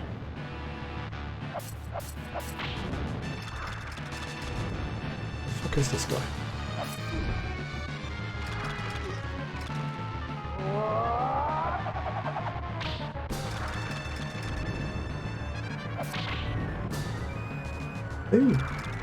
Maybe this is actually a place where I could actually use. I don't know. Let's see. I didn't want to use up all those on that form, but fuck it, we'll find out. Oh, that actually does a shitload. Oh, but I'm.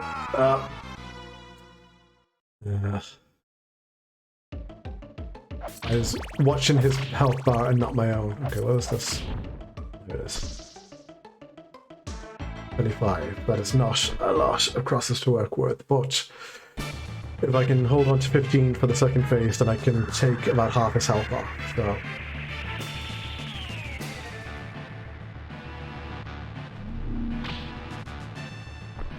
It's not here.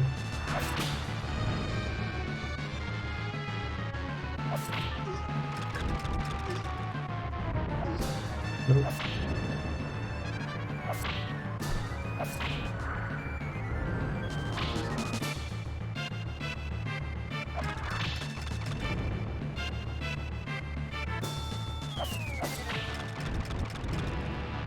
Nope.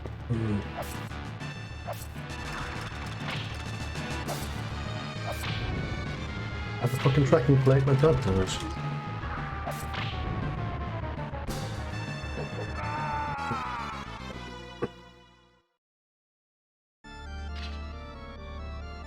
I suppose this is the other thing about this style of game, it's just knowing where shit is, you know?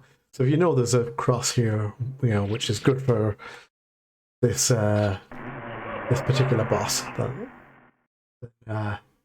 that's part of it. Like, that's part of learning. Let's go again. Right.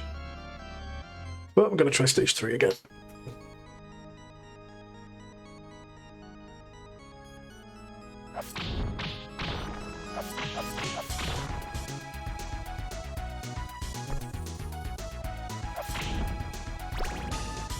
Anyway, the other thing as well is like the contract I'm on at the moment is only a 6-month contract. There's a position that opened up that needed filling for 6 months. There is a, let's say, verbal understanding that stuff will probably open up again after that 6 months, and that I would be like that there'll potentially be an offer there for me to stay on after that, but it wouldn't. The next thing I'd be offered would be another temp contract, at least for now. But again, that's with the understanding. Look, stuff is gonna change, and we'll see what we can get you after that. Like it's actually a requirement here that you can't if you've been working a place a certain number of years, they can't offer you a temporary contract. They actually have to offer you full-time or permanent contracts after a certain point. Now, to get away with that, like companies get away with that, especially Apple. Actually, Apple are the worst offenders for this by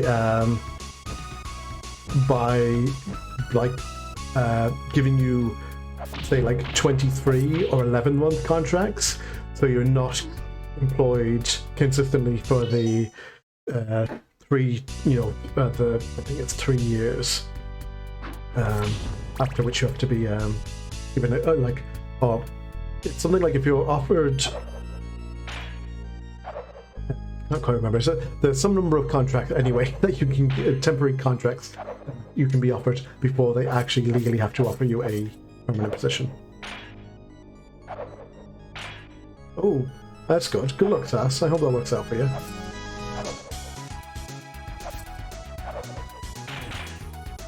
We've got, we got to pay for all those art commissions somehow.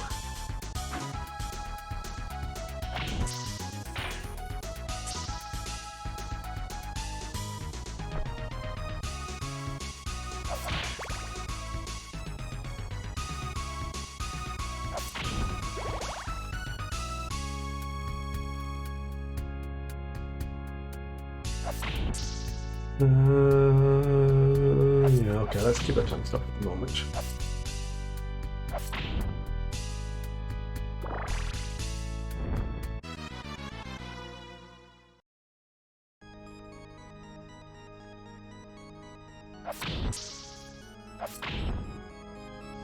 I still don't quite get these jumps.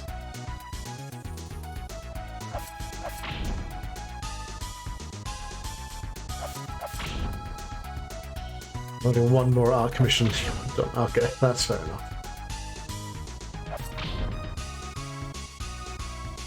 Oh.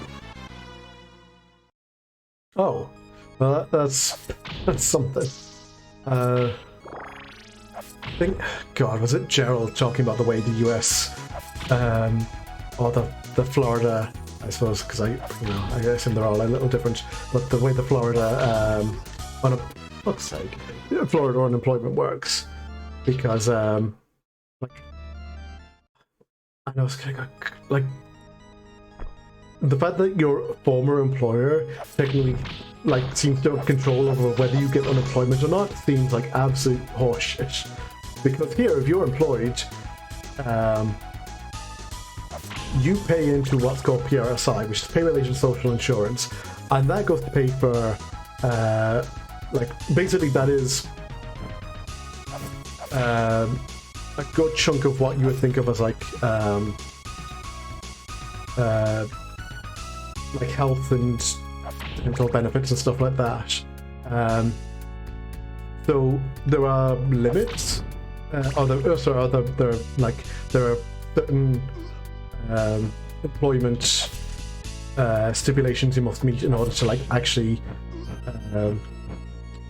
say benefit from certain like PSI contributions. So in other words, if you are like you need to, like, if you want to get your dental benefits, then you need to have made a certain number of PSI contributions over the last, I think it's 2 calendar years. Now, what that effectively means is, have you worked X number of months out of the year? And if so, then here you go, all good.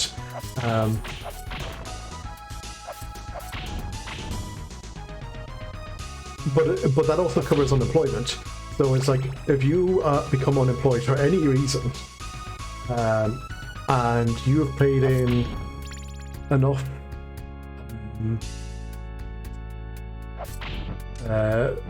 PRSI contributions, you just get, you know, the full unemployment amount. If you paid, oh god damn it, if you paid in part of it, you get a pro rata, you get like a portion of it. So the other thing is, so basically the way they work it is that if you need unemployment, it's not means tested. If you need what's called unemployment benefit, that's not means tested. If you get unemployment allowance, which means you didn't quite qualify, you didn't have enough PSI contributions, but you're still entitled to something, then it's means tested. So that's the way they work that. Sounds like a system as it should be. I mean, yeah, I mean, like, look, that's the system in the vast majority of the developed world. Quite honestly, it's actually, you know, it's a system in most of the fucking world. Being entirely honest.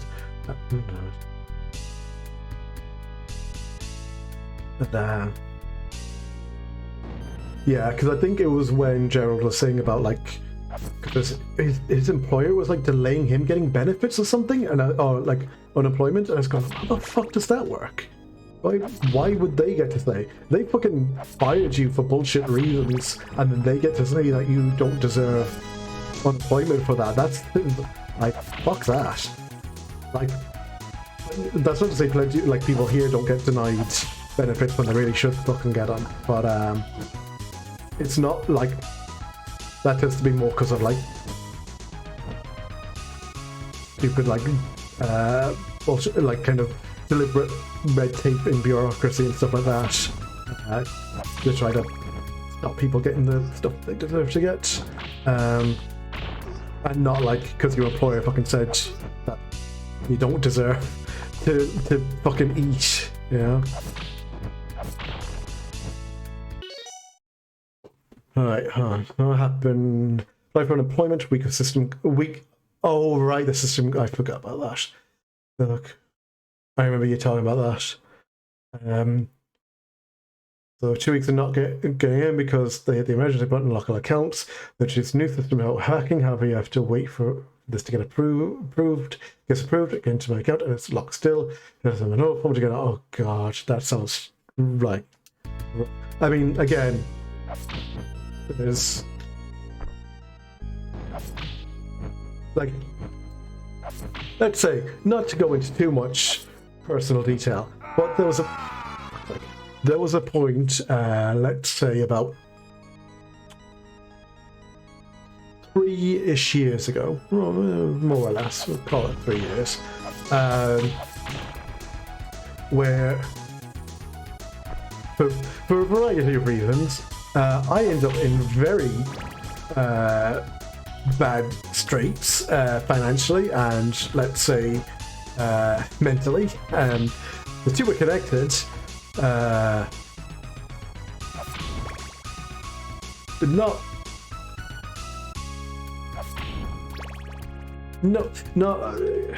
the way you might think, I suppose, but like there was a point in my life where I was not considering much about, like, do I need this money? Will I need this money in the next calendar year? I was going, no. And at a point where I went, actually, you know what, I might actually need this money in the next calendar year, I kind of got to a point of just kind of using on everything and anything and not really looking up for the fact that what was happening to my bank account, my savings and everything. So I got to a point where I was like, okay, I'm like fucking stuck financially. Now, I'm lucky in that this is, by the time I kind of, like, what the fact that by the time I realized that, for a lot of people it would have been kind of too late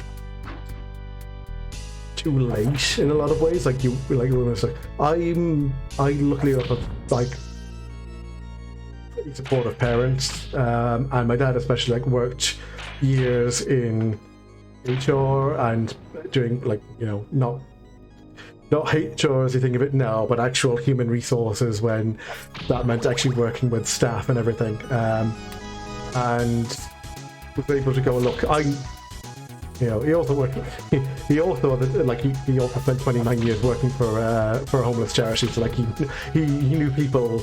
He'd seen people in plenty of dire straits needing kind of like financial support in now kind of sort of stuff. So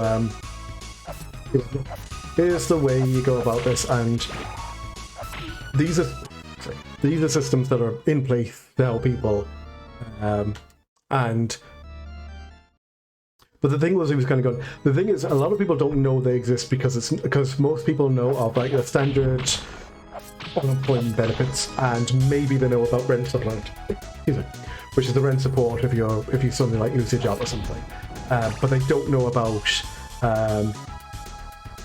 so there is a position in the social welfare system here, which is called the Community Welfare Office, or the Community Welfare Officer, and that is effectively like someone, or a number of people whose job it is to go, someone is coming to me going, like, they desperately need money just to continue living, and I need to make an evaluation of their circumstances, and they might not qualify for any other benefits, but we can help them out, or we can try to help them out, or maybe they do qualify for other benefits, but, like, say something like USAS, they're in a situation where it's going to take a while, or there's delays to the system, or they're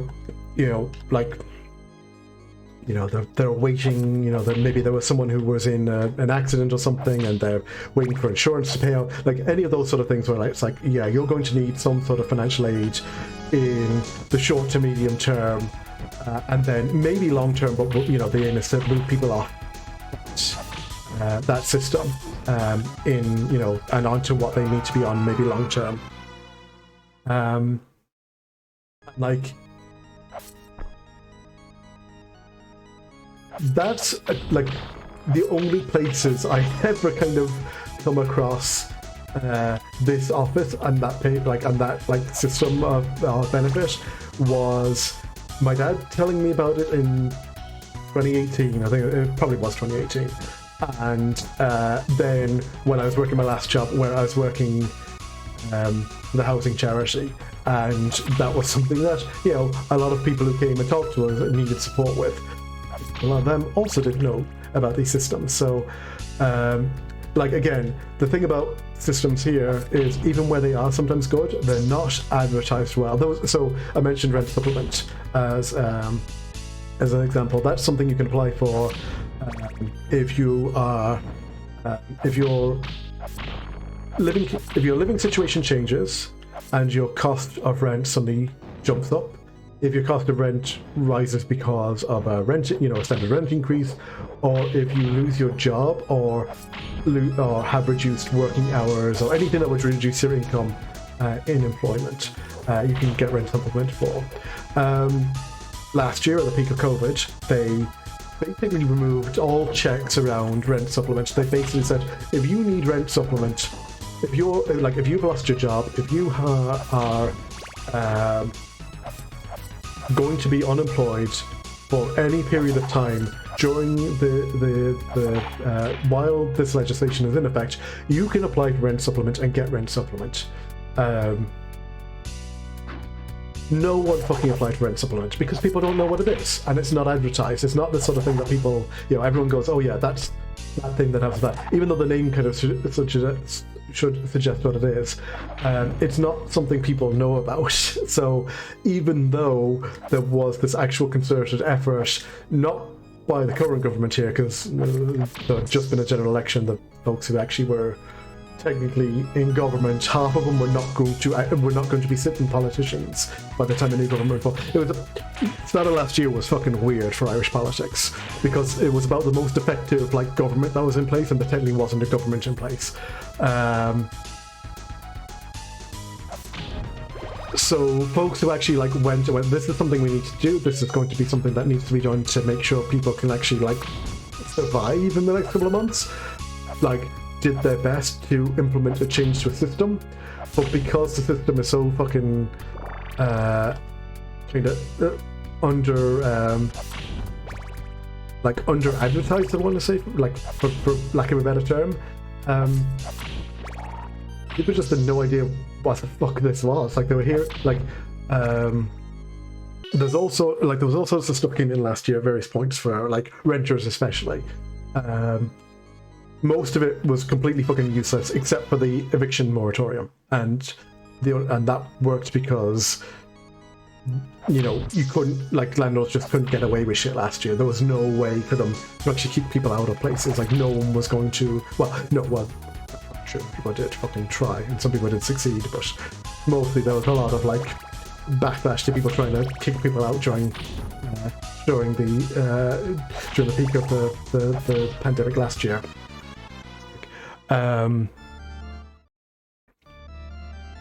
But there was one particular support brought in after the moratorium was ended shortly, and once the new fucking government had formed and decided they weren't going to do anything about the pandemic anymore, we're just going to pretend it wasn't happening. They brought in a system that, by pretty much everyone's estimates, should have supported at least 50,000 people, kind of at a conservative estimate.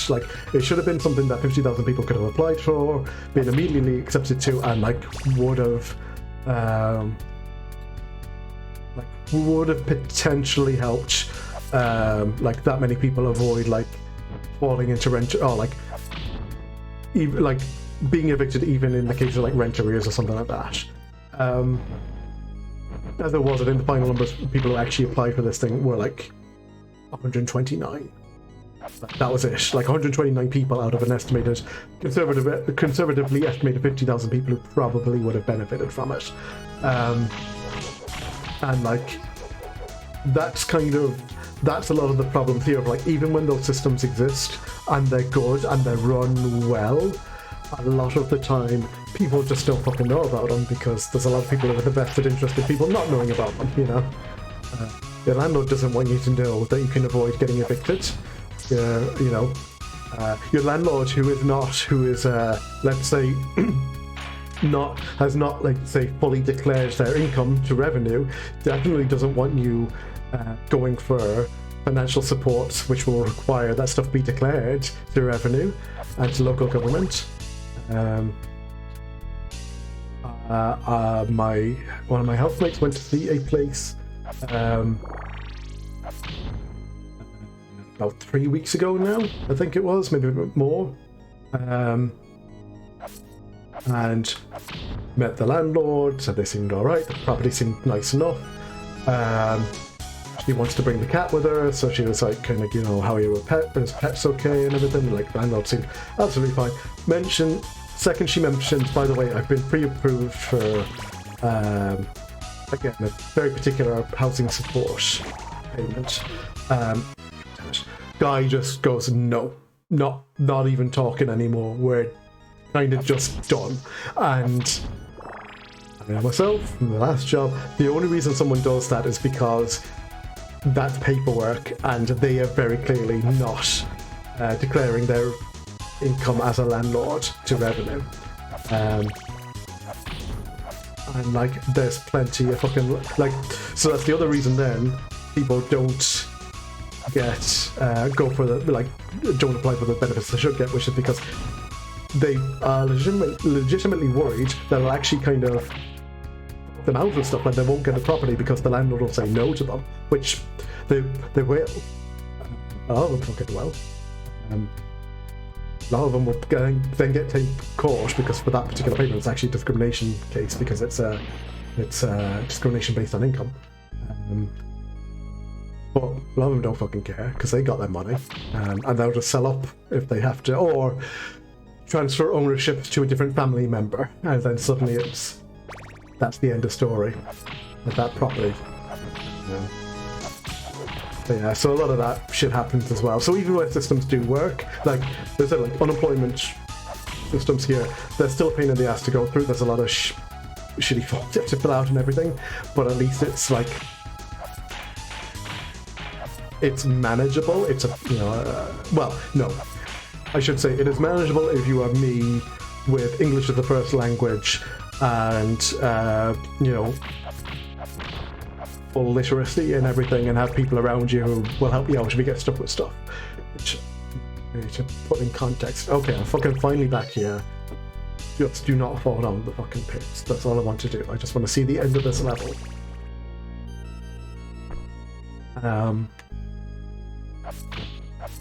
So like, even when I say the system here is... Ooh.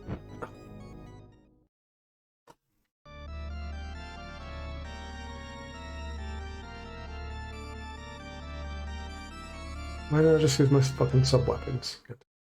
So even when I think that like the system in here is kind of okay, it's still got its own bullshit attached to it.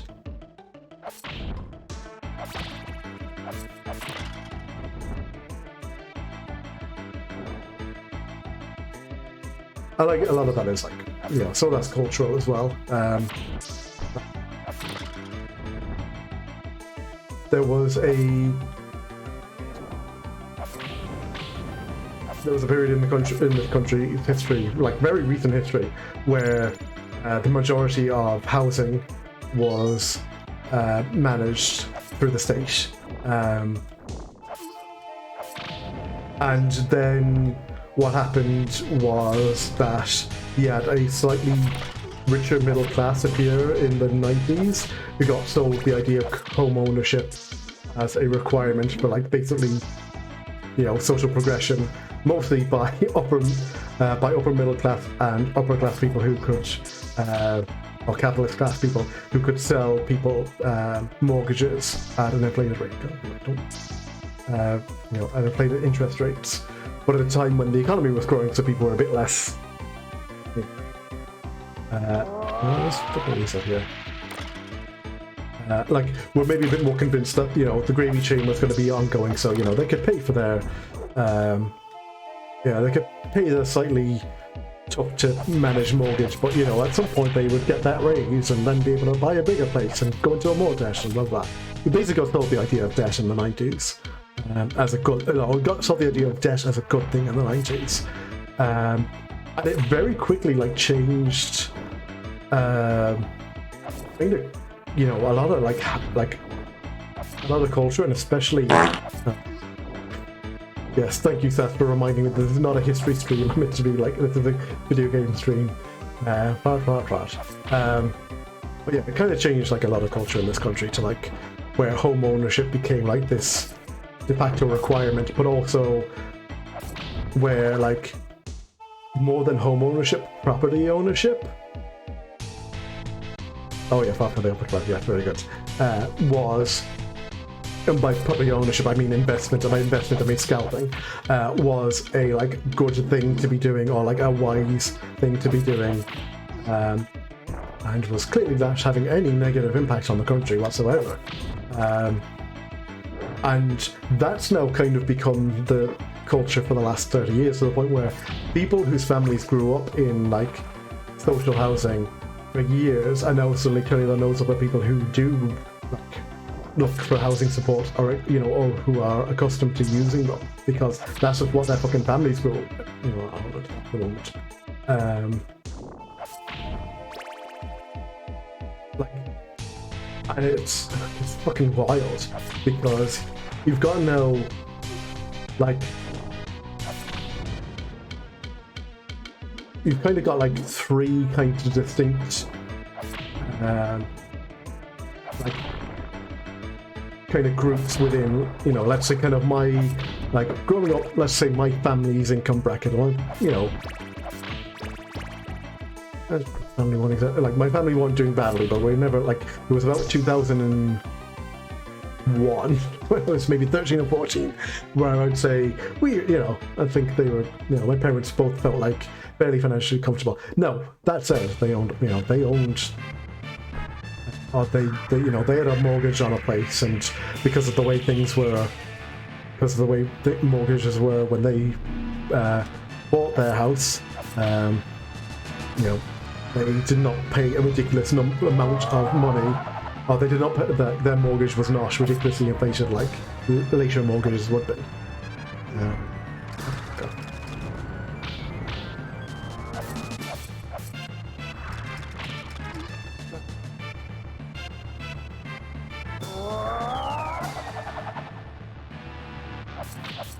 So yeah, so they were kind of like financially fairly secure into like the, you know, by the early 2000s, and like that was kind of it. Like they had a home, you know, they had a home. They're happy with the home. They weren't looking at doing anything else. They wanted to live there. They wanted, you know, their family to live there while they could, and blah blah. That was it. And that was fine. And there were plenty of people like that, you know, who went, yeah, no, this is my home. I'm living here. That's fine. They had people who were like desperately thinking of themselves as like wise investors, you know, the crypto those of today who were still absolute shite by banks and mortgage providers in the early 2000s, and then of course we all know where that went in about the middle part of the first decade. So, and then finally the people who were like who basically managed to take advantage of the people who had been burnt in the first half of the last decade and became the landlords of this decade.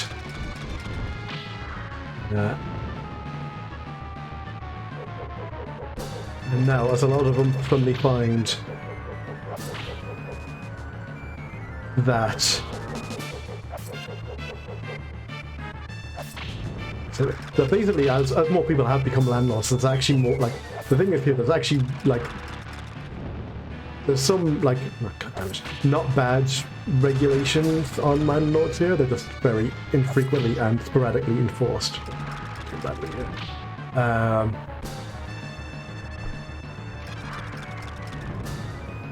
So you've got a lot of people who grew up like in the 90s where you could just get away with fucking anything if you were, if you own property, and now suddenly finding it's not quite that way anymore. And I was going, you know what, I'm not dealing with this. I'm taking my ball and I'm going home, and that's where you get fucking loads of landlords in this country selling them up.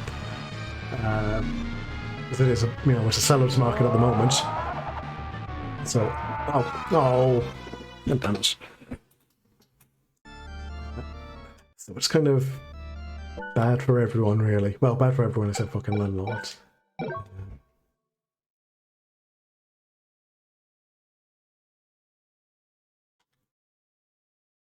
But yeah, but like I said, that kind of second. Oh, no, I wanted password.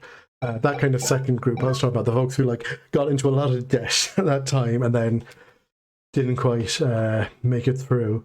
There's them who those who had very particular dreams of being like I said, kind of wise property investors and owners and blah blah blah.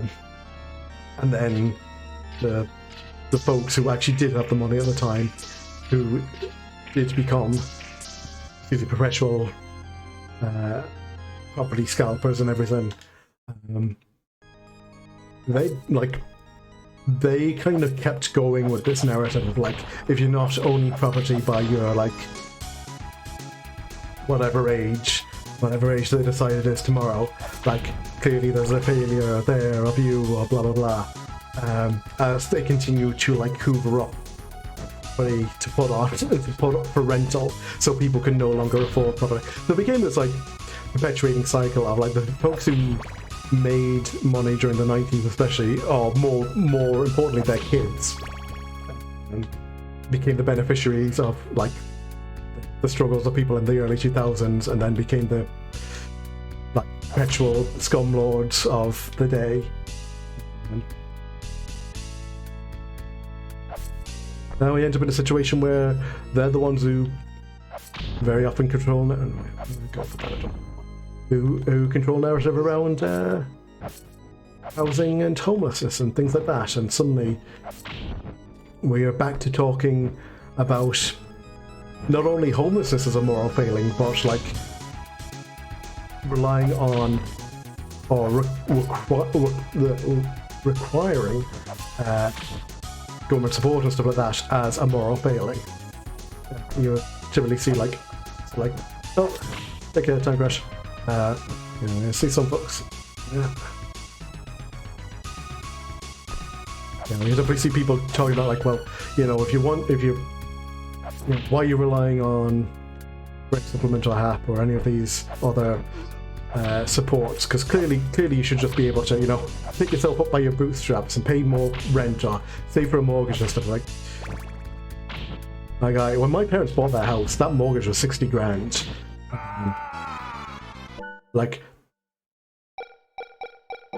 Accounting for inflation, the house they own now, there's a 3-bed, 1-bathroom property, and 3-bed is stretching it. One of them's a box room, but 3-bed, 1-bathroom property that was built in 94. When did they buy that house? Anyway, around 94, 95. Somehow that property is worth more than double what it should be. Yeah, but that's the thing though, I said, yeah, hey, yeah, that's it, the reason you can, the reason my fucking landlord can help his son pay a deposit on his house is not fucking because of him, it's not because of my landlord, it's because of fucking me. No, that's it. I'm paying the fucking deposit on the house that my landlord's son will own and live in, while I'm still trying to fucking figure out if I can apply for housing support,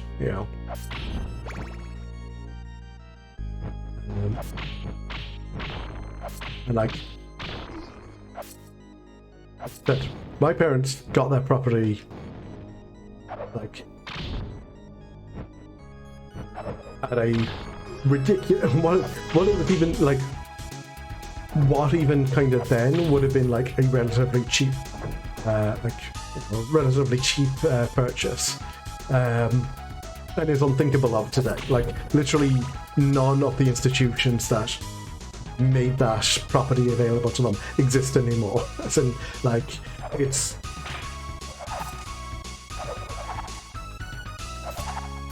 Yeah. Except for the Irish government, effectively, that's it. Like, the national government still exists. That's about the only thing that still exists from when my parents bought their house. The crowd they got their mortgage through doesn't exist anymore.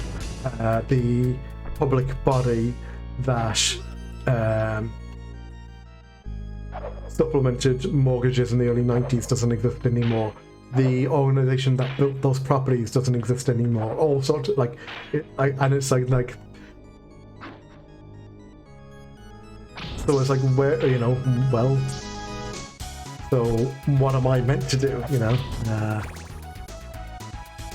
Oh yeah, no, like, there's a good phrase to hate in general, because there's something stupid phrase, but like, but then there's people who don't fucking, like, seem to understand that it's not 1991 anymore.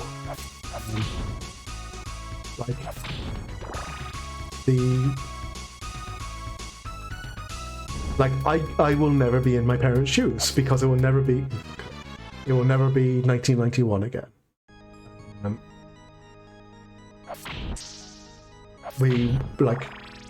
I will not have.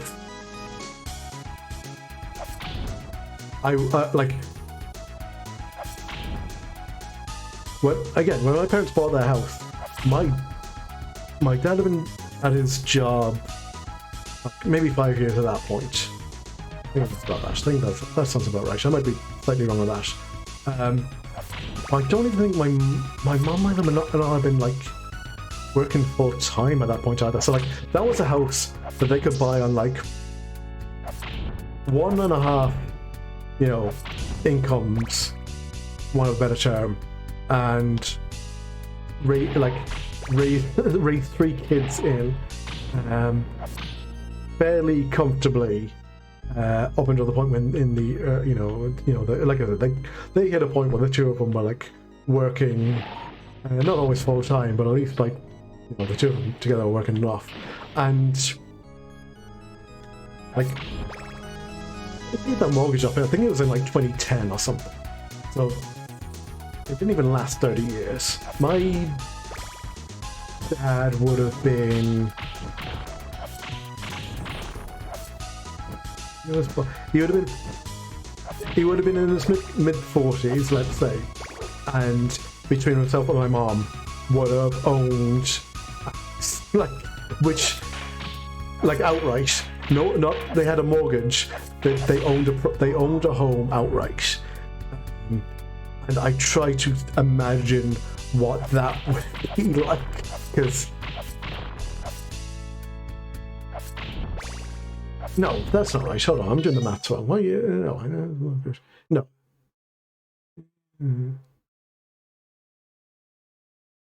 No, sorry. He would have been. No, I'm doing the maths side wrong. But he would have been in his very early 50s, as I'll say. No, it's mid 40s. I was thinking around.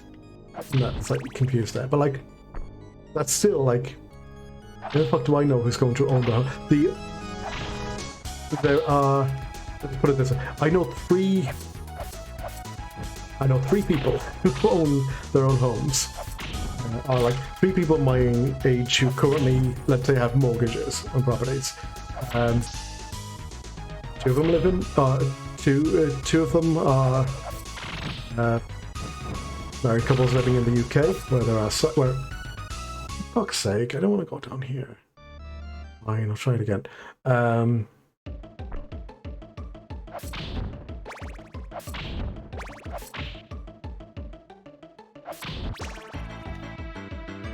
So you know, two pairs of them live in the UK, where there's actually kind of like they're property crime. They also have like big property problems at the moment, but they are not quite as bad as Ireland's, and for a variety of reasons, which I won't quite get into here. But there's been reasons that like rents in the UK, though they've gone up, they've stayed much more manageable than Ireland, and why, you know, there are actual like rent caps and stuff like that. Anyway, like it's different. It's a different country. It's a different thing. So, you know, children won't probably live with that. The other, the other couple I know who do own them are Irish and do live here, and you know, like that was, you know, those are people who had like help paying a deposit because they had parents who could afford to help pay for a deposit. Like, I fucking don't have that. Like, my parents can help me out with a lot of fucking things. They do not have deposit on the house money to be thrown around, you know.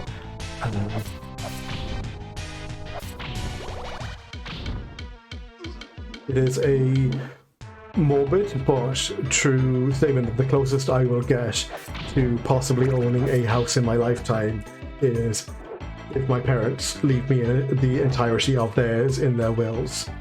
That's like,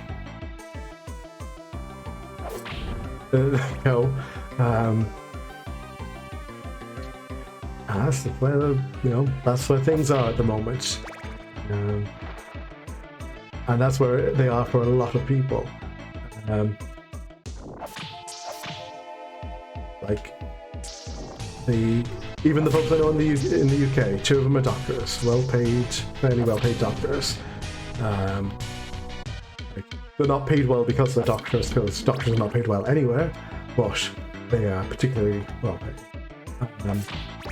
But they have family can support, you know, and help cover deposits, and then there's also like institutional support for that.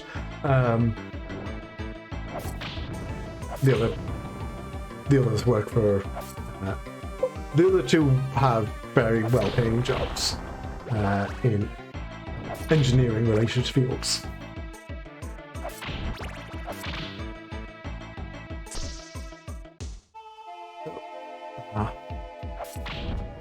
Be careful not to whip those sticks. But I think what's worse when parents say, "Hey, this person paid for their college, why can't you?" I don't know, buy food for them. Nothing to screw. I mean, like,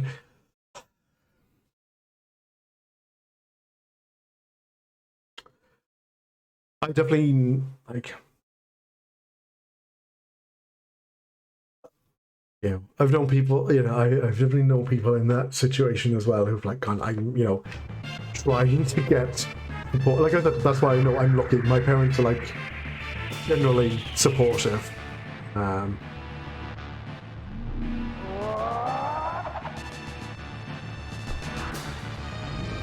No, like again, like not universally supportive, you know, but you know, but you know, generally supportive.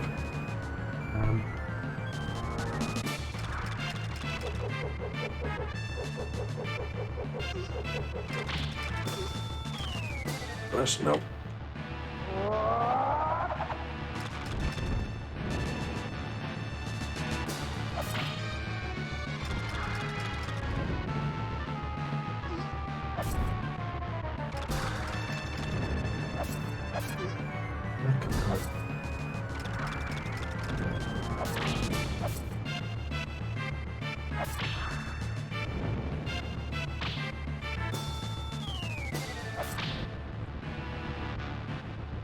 No, I do have two.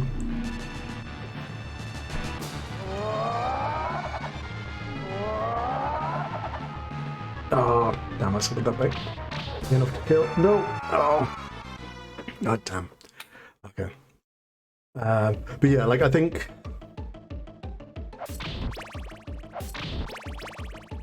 As generally supportive as my parents have been, I think my dad is a good. And again, that's kind of his own like recent work and stuff. My dad has a good kind of grasp, I think, on what I mean when I kind of say shit like, yeah, I don't foresee like myself ever owning a home. My mom is sometimes a bit like, or and I kind of blame and I kind of go, and I kind of blame your generation for that, and whereas my mom will be very much like, well, I know people who are like older and are still renting. I go, yeah, that's also your fault,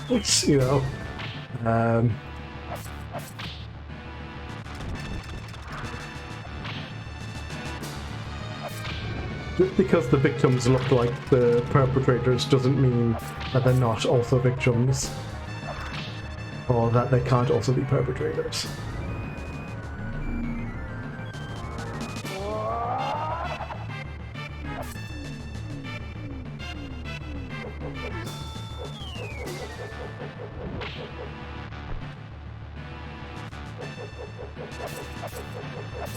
Look, my mom grew up in England. She has some weird ideas about certain things. That is an unfortunate fact about that fucking culture.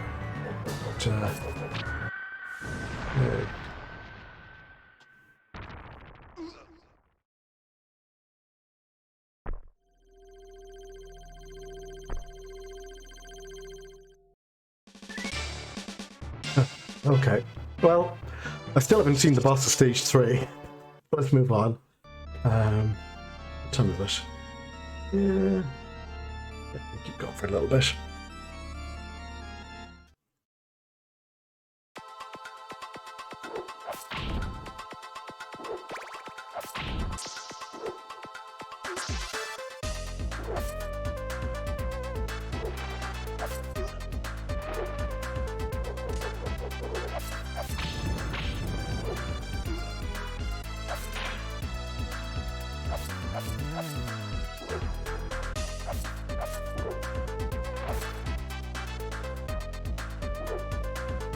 Like, I think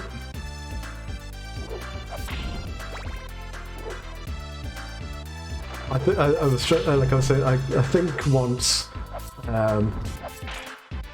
again, I was kind of saying about like the generational stuff as well, and like my mom especially, and I kind of mentioned like, look, there is a generational aspect to this, and she went, oh, do you think your granddad is doing financially better, or like, well, and go, well, one, my granddad was born in 1939, and has a pension and a home, and at the last time I saw him, he was taking home more money than me because of his pension. So, and also, like I said, owns a house, which I don't. And oh, take care, Zerg. So I'm not blaming him for that. I'm just saying, like, there is a very different, like, there is even in people, like, even with people with different, like, of same socioeconomic strata, there is a generational gap in what is owned and what is like,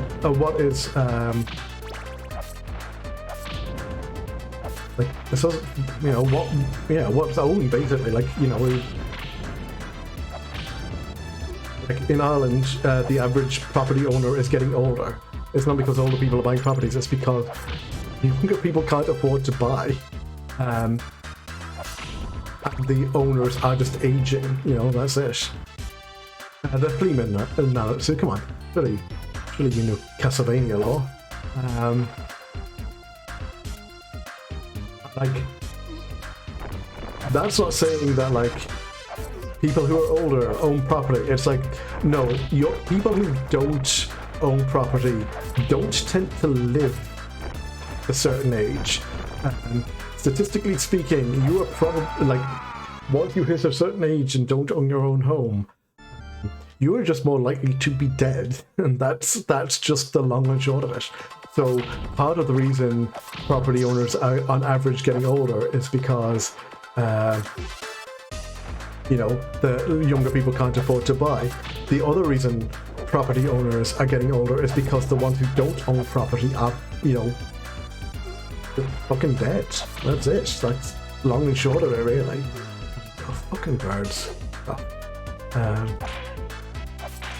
And like, there is a big difference between someone who is 70 and owns their own home outright, or even like has a mortgage but can like afford to, you know, quote unquote downsize, versus someone who is 70, has a pension but rents, and rents are ridiculous, you know. Or someone who is just new to like renting for whatever particular reason.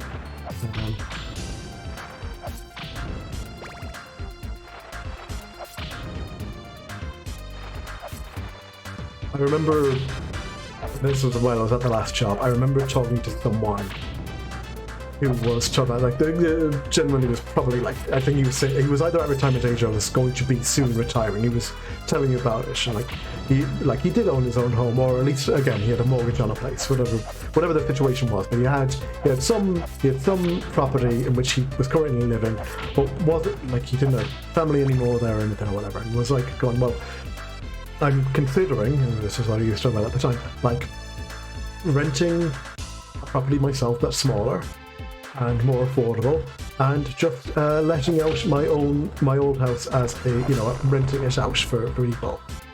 And I think someone eventually talked him out of it by basically saying, like, look, one, if you rent out to people, like, you're kind of putting people in the back way, but two, I don't think you realize, like, how much, like, here's what you could make renting out at the moment, and here is what you would pay in rent, and let me tell you, that number, the difference between those two values is probably zero at best. And all that means is that you know suddenly have to deal with like managing a property as well as living in one. So, and also then the risk of being like all the risks that come from being a tenant. So why the fuck would you try doing that? Yeah. Oh yeah, like, I mean, that's the thing. Like I said, I'm moving out of this place. I have to be out of this place one way or the other in March. Well, not quite. There is a like get out I have, but it's not going to get me much longer than until about April. But it's actually not even about minimum, like, it's not even about wages. Like I said, I am more like financially solvent than I have ever been before. And current rents have just gotten to the point where no one can afford. There's no, like, there are effectively zero caps on rent, and have been forever. So rents have just continued to climb up. And as, like I said before, in the 90s, the government housed most people. Or prior to the 90s, the government housed most people. Social housing stock has, in fact, dropped drastically since the late 80s, which is also a big part of why people started owning property in the 1970s. But the main thing is, like, there literally have not been enough houses built in the last 10 years to fit the population of Ireland. So there's a supply issue as well. So I'm looking at that going now, well, in March, I'm probably going to have to move out. Right now, I am in a weird financial situation. Like I said before, my current contract is temporary, so I don't know what where I might be living, like the locale-wise where I might be working locale-wise in like 6 months. So that kind of puts me in a bit of an awkward position if I wanted to like rent. Yeah, at the moment, where like some of the housing supports, because some of them require that you're like sign a 2-year lease and stuff like that.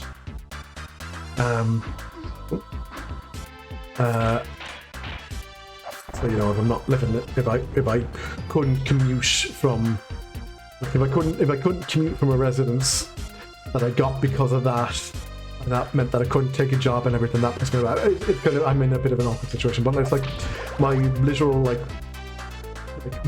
like my most likely result in most likely living situation in the next 6 months is living at my parents' place. Like, in all honesty, right now. My housemate I was saying about earlier was viewing places before. She is she is a lot more guarantee in her current work situation, so she was able to like I say apply for and kind of be pretty sure of being able to accept some of those housing supports if she needed them. So she's been looking at places and all that sort of stuff with like some kind of surety that like I can be able to take this stuff and I will be here for at least the 2 years that are required by the licensing agreement and all this sort of stuff. But even then, she's still gonna have a fucking chore finding a place that is affordable. And she gets paid more than me. Her income is not actually. She earns a good percentage more than me in any given year. This year, well, on my current job, she earns a good, she earns a decent amount more than me. Compared to my previous job, she earns a lot more than me. So,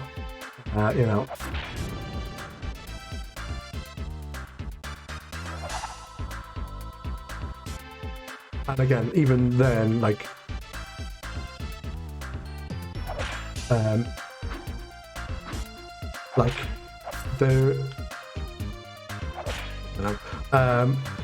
there is actually there's actually an argument made at the moment. The pandemic actually ended up preventing a massive shortage in tech staff in the city because people suddenly able to work remotely, were able to keep working in places and didn't have to suddenly, and didn't have to move because of rent, or were able to move.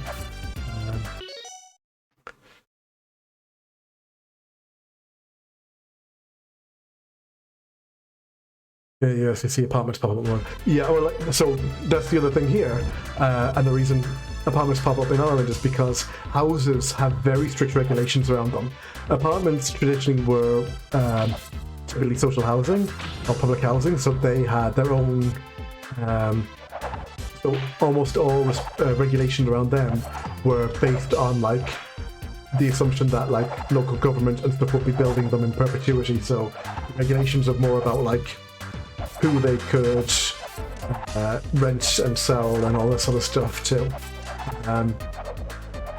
So a lot of fucking property developers just started building absolute shit here, and then claiming, well, you need more houses, or you need more property, so we're building a lot of apartments so we can house more people. But also we're building them to absolute shit standards, so people won't want to live in them. And also, half of them are empty because they're actually used for money laundering. Because Dublin, especially, has basically since it's actually a Brexit thing. Actually, is where part of this comes from. Since Brexit and the fact that you can no longer buy, basically buying an apartment in London no longer means that you can launder money into the EU through fake renting out an apartment in London. Dublin's now the next big choice for where you rent out, where you quote unquote rent ridiculously overpriced apartments, and that money is definitely coming from a tenant, that 10 grand a month that is being paid for a one-bed studio apartment in the middle of fucking nowhere, Dublin, where the rest of the properties in this unit are all being sold, are all being rented out by local authority tenants. That person is definitely real and is most definitely able to pay 10 grand a month. And that's definitely not the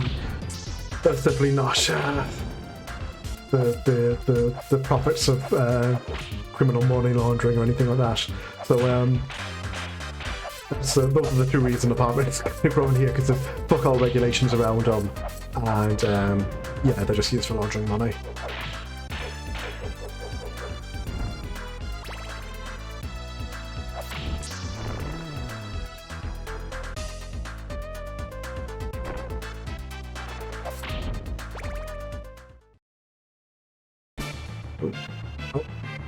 I think I still have. This is my one chance to beat this werewolf, and I don't have the weapon that was good for beating the werewolf.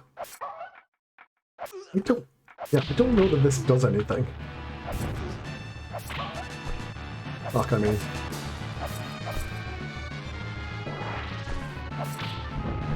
Yeah. No, I feel like I got this werewolf with the. I want to try. Okay, I want to try level 3 again.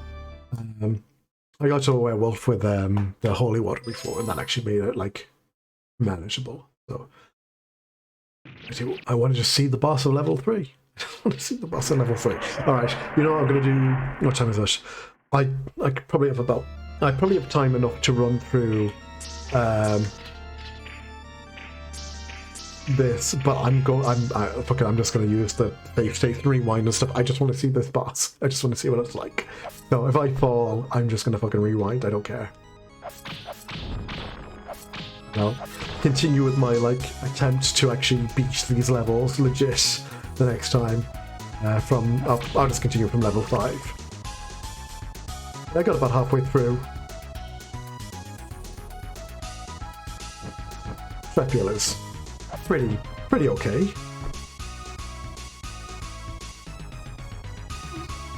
Like I said, the more I played is it just a game that feels like you can learn it?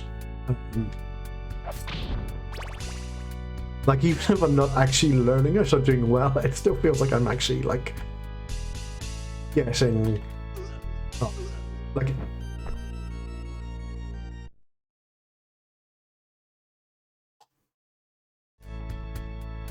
Even when I don't feel I'm actually like actively like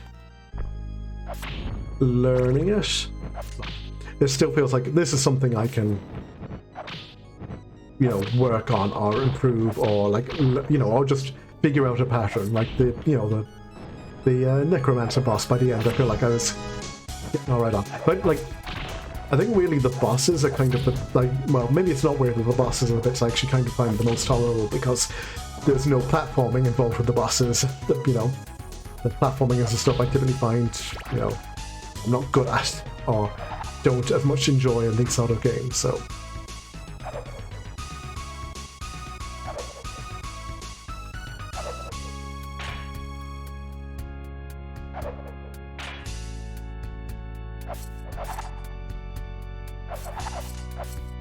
Yeah.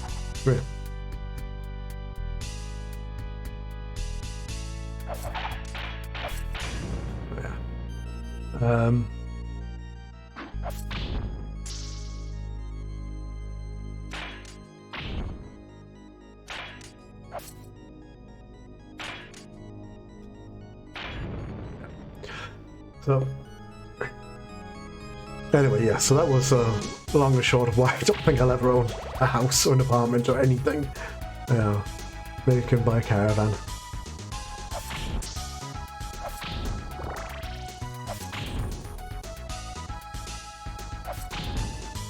I think it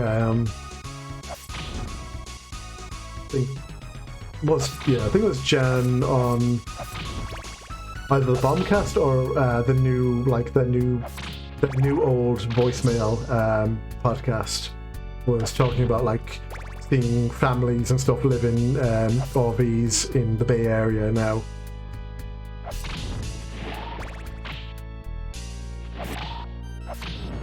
Which I feel is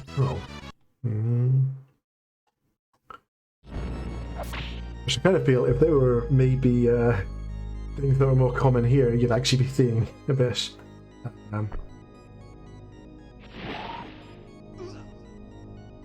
Oh, actually, you know what? Probably not actually, because yeah, Irish people in caravans are weird.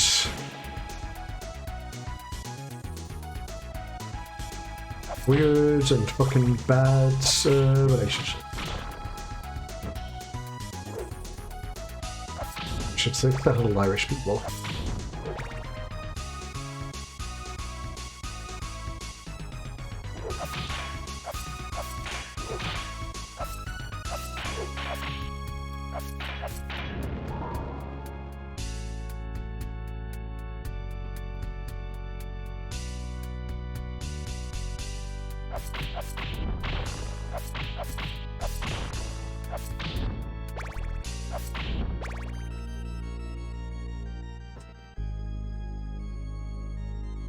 Okay, and this is where I'm going to make a save station. I'm going to try to get through this area without falling down. That's where I fought Dracula. Yeah, that's one of those things, isn't it? No, that's a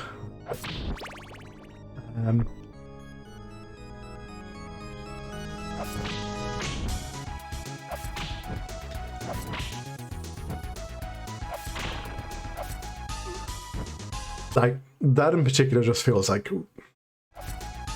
real fucking like.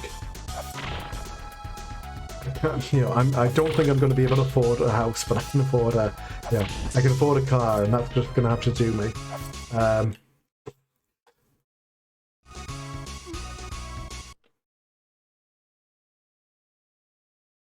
There was a point about,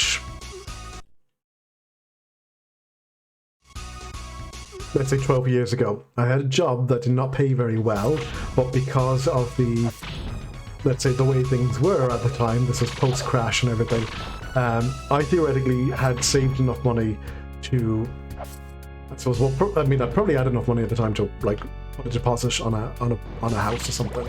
I would never have been given a mortgage, this thing, because of my work. Like, I literally would not have got the fact that I actually, like, theoretically could have owned a property, you know, never would have. Now,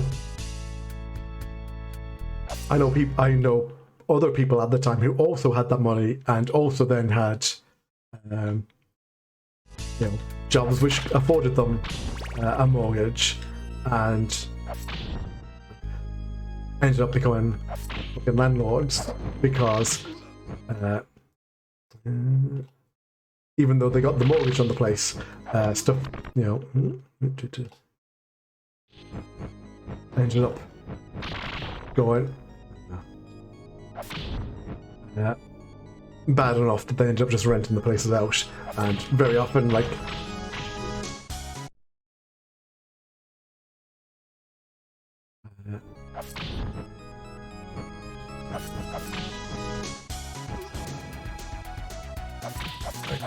very often ending up kind of in their own, like, financial strait. But I looked at what the average rents were in my area in that, like, basically at that time I went, well, okay, if I had been paying rent as it was at the time, now, because I was also living with my parents then, which is why I ended up being able to save money. I went, how much would this have actually taken off what I had saved by this point? Like, would it have come against me? Would I have been, okay, this is finally a new area. Like, would I have been able to, like, still afford, like, theoretically have taken out a mortgage, you know, if I'd had a better job?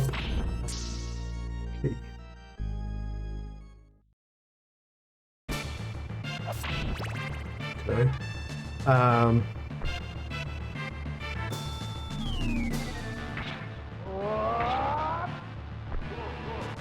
Okay.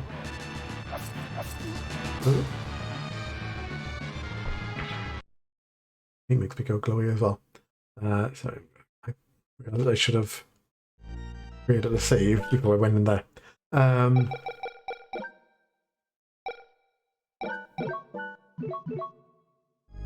I was like, okay, what was rent in, like, 2009 here, and what would it have cost me to, like, live for 2 years, and how much would it knocked off? And I went, like, no, even paying, like, somewhat ridiculous rents at that time for 2 years, I still would have had enough saved to have theoretically have been offered a mortgage. Now, okay, I never would have been offered a mortgage with the job I had at the time. It was still one of those things like going, like, yeah, no, it is such a big difference between what you're paying for rent now and what you're paying, like, a decade ago. What is considered affordable now and what was considered affordable, you know, in 2009. Like, my rent is, the rent on this property is unreasonable for the age of the property and for the for the condition of it and everything. Oh, and yet it is still ridiculously cheap compared to what a lot of people are paying for similar.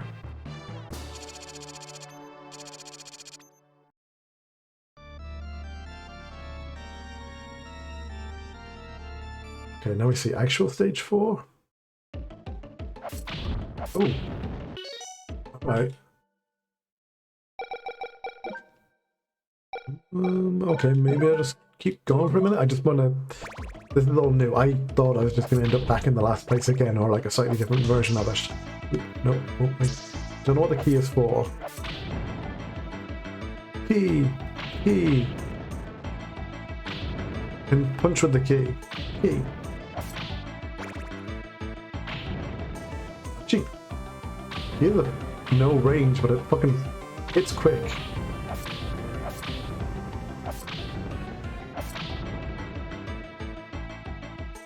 No, I don't want to be Thor Kingdom Hearts.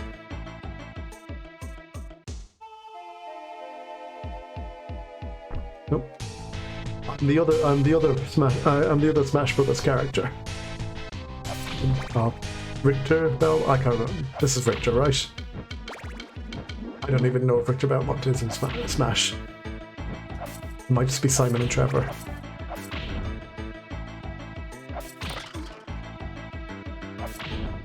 He is? Okay, good.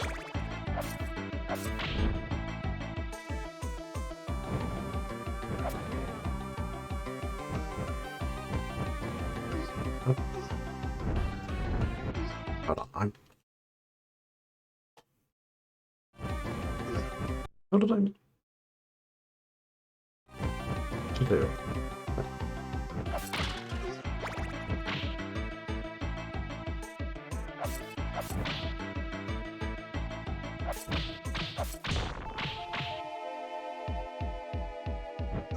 I feel like at some point, like, jump... Hold on.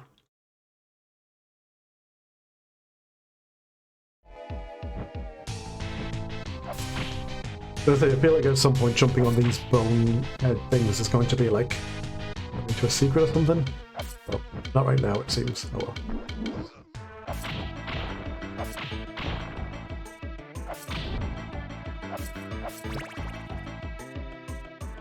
Simon and Richard, okay.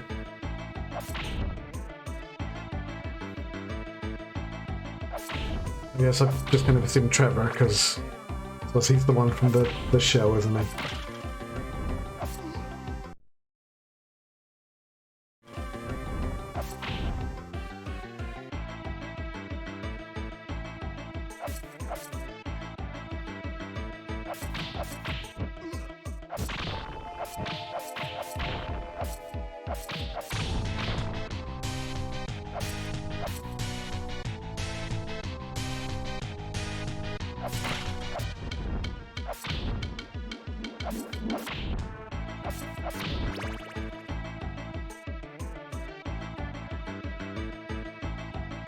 What's this key for? It's gotta be down here. This is like a hole. Did I miss it? Wait, wait, did that bat hit me? He did. How the fuck?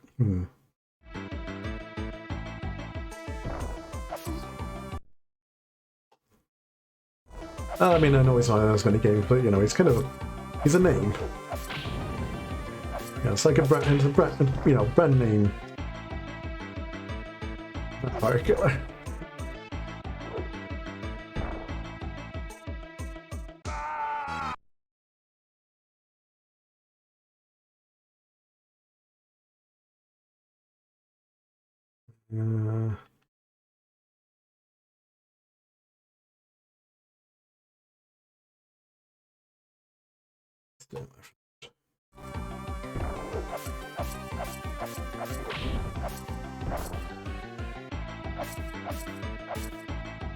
Come on, just die. I just want to beat the end of this level because I've not seen it before. I'm being an asshole. There we go.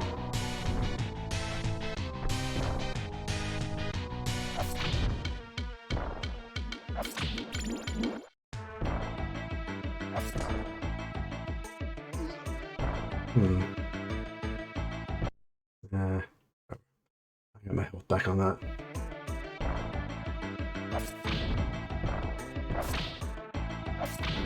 That's absolutely zero fucking shame using the rewind right now.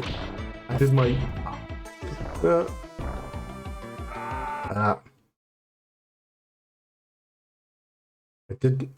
I did my task. I beat the first half of this game. No cheating, no... Ah, bullshit. This is my reward. It's fucking around. I'm finding out.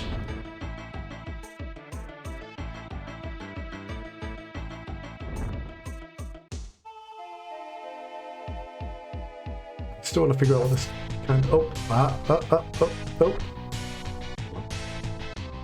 That looks like a door I could probably open with a key.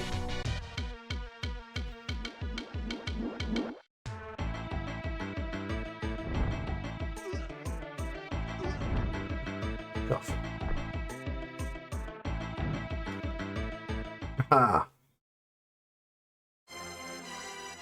Thank you for saving me, Victor. And then it is trapped in another place. Alright, please save her. Oh. No, that's Maria.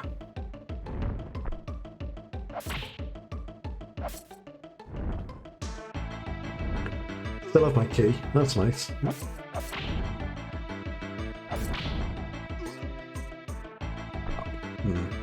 Right, let's try that again.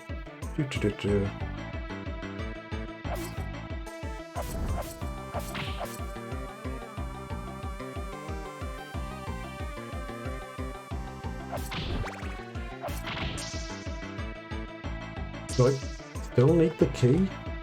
I'll hold on to it just in case, I suppose.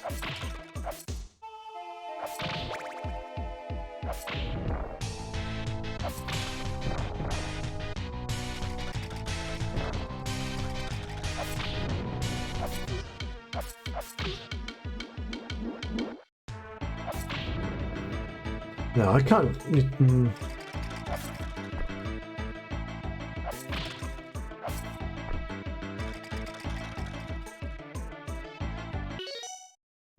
I got a license plate frame that says "See Face Cowboy" with because I bet it was going to be like that's from the Netflix show. Gee, I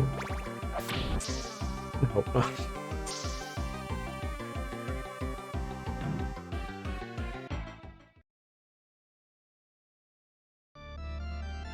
Oh. Okay. Oh. Hold on. I'm actually going to go back. I just want to see. I'm just going to save here because I want to make. I want to make a second save and just see what the boss here is like.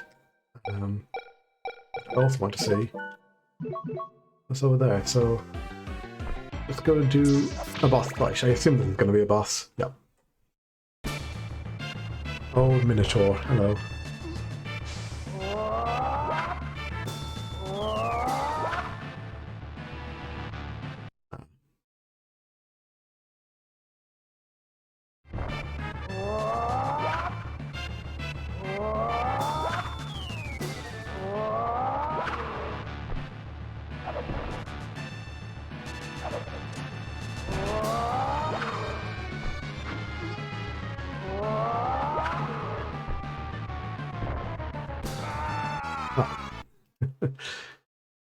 It's too hard. All right.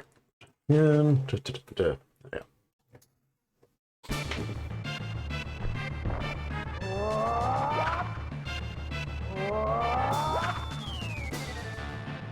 Not be in his hitbox when I peer out of those things. There you go.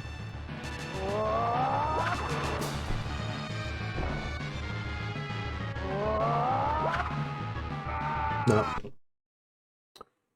I just need to back it up a bit. What do I need to do? Over here.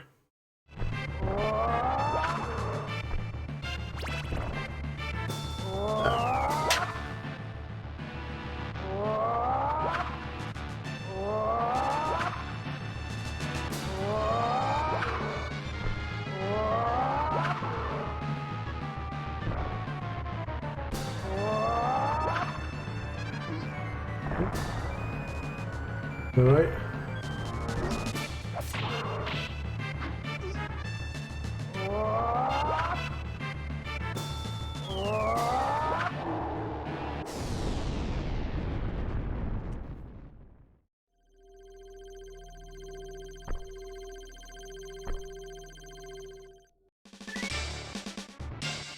Huh.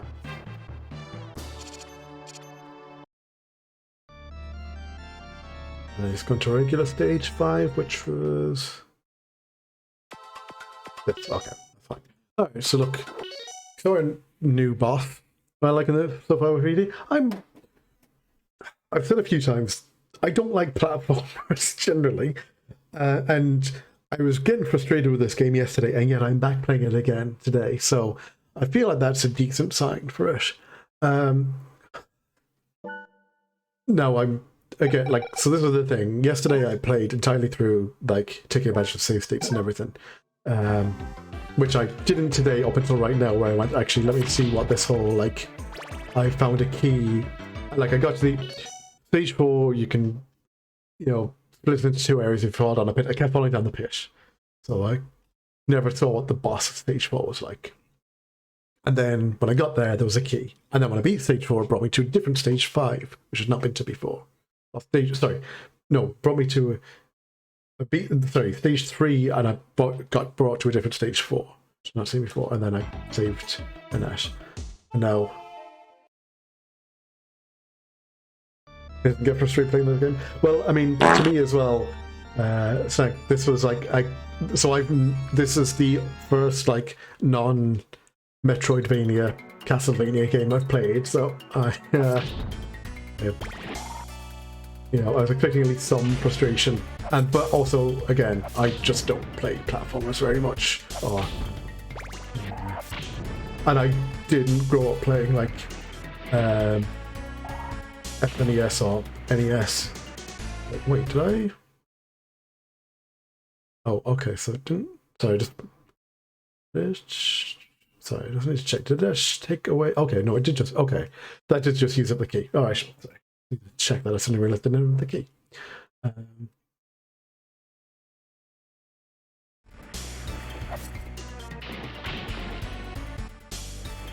It is a bit annoying that my reward for getting through an annoying level and carrying a key instead of a useful sub-weapon through another level was, here's your water level, enjoy. Now, wait.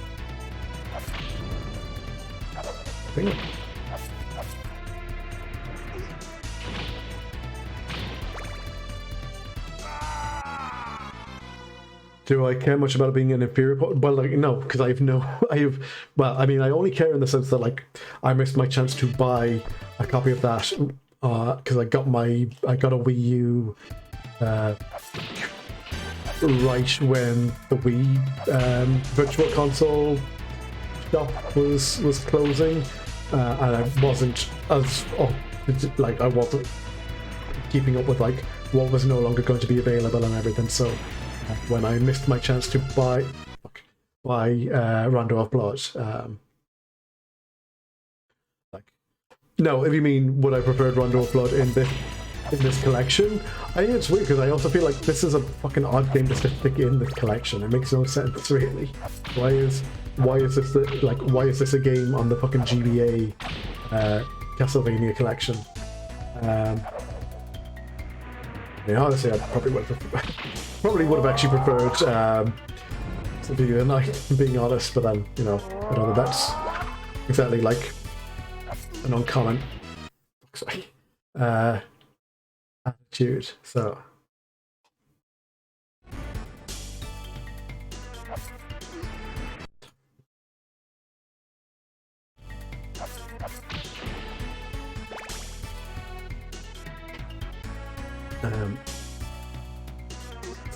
So no, I'm going like, look, this is a Castlevania game. I'm experiencing it. I'll see what it's like. There's another CD collection that was something like the PSP remake of Rondo, maybe I think the original, but somehow for whatever reason that wasn't there. I know. I'm pretty sure. What? Okay, guess it's not just a drop I can follow. One thing I do know. There's a platform there.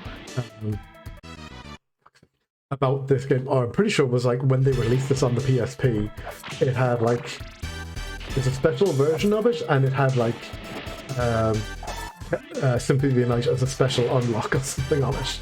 But I think Sass mentioned the PS4 version earlier, but I have no experience with that, so I really don't know what the deal with it is.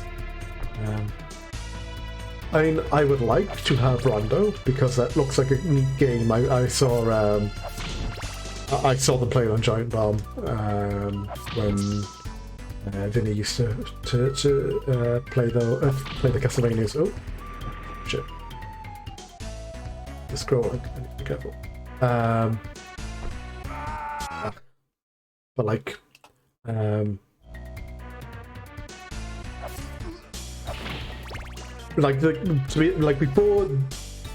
before I bought the Castlevania collection, my experience with Castlevanias was playing, let's say, 75% of Symphony of the Night, and then forgetting that I'd only played that much and thinking I'd played all of it, and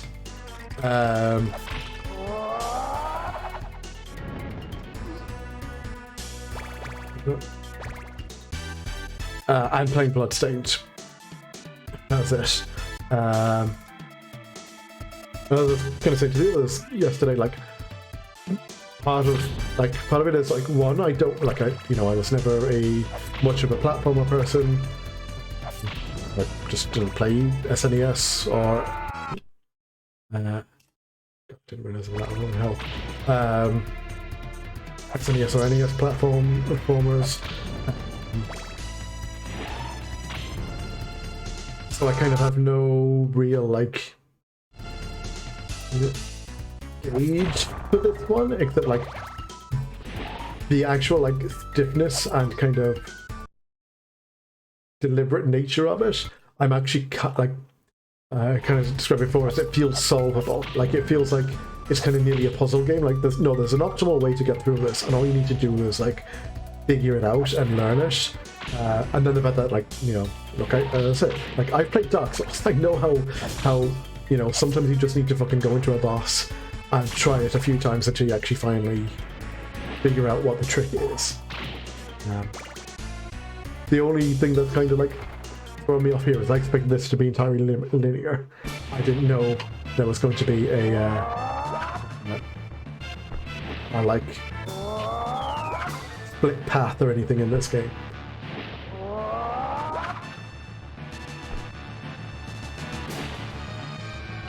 What's this guy up to?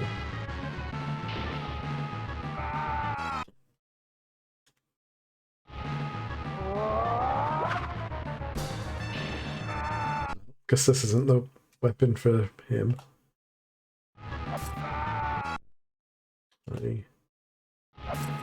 Even does he? No, it doesn't. Fuck off.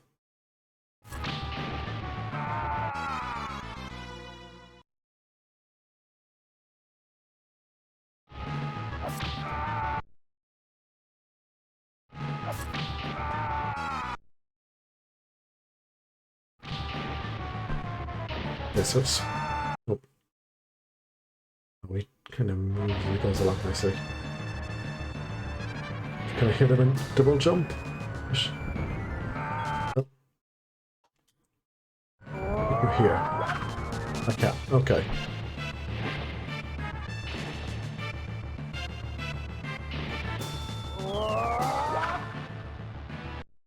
Yeah, that's not gonna.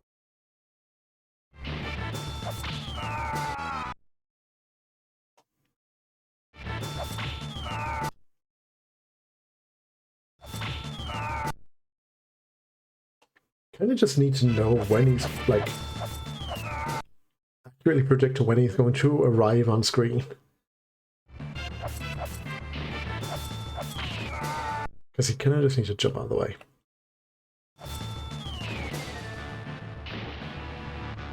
Yeah, so like I said, I've been kind of more aware of things at the time of I would just would have bought that virtual console version.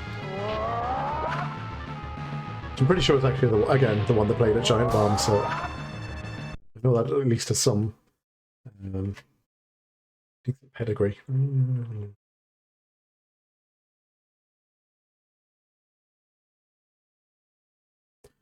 Yeah, so what? So I shouldn't have done that.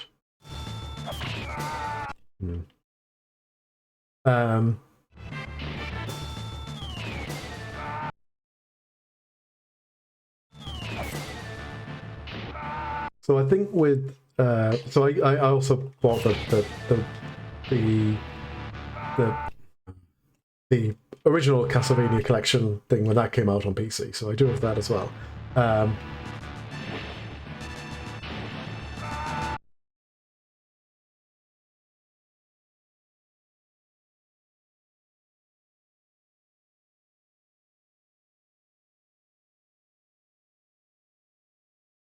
This one, I think, get going. I've been interested in this as a Red Book audio anime cutscenes. The music I'm hearing from your stream is on its own fine, and the backgrounds are low. Yeah, so like, I will say there are some arrangements of tracks in this which I do not care. The Vampire Killer, which I think is the soundtrack on the second stage, I don't think is. I don't think that's a very good version of it, if I'm being honest. But all the other ones so far, like even the boss fight and stuff, you can,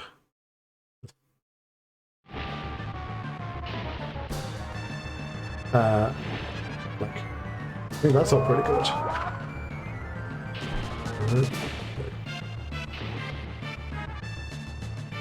But just the head. Oh, no, that's not the one.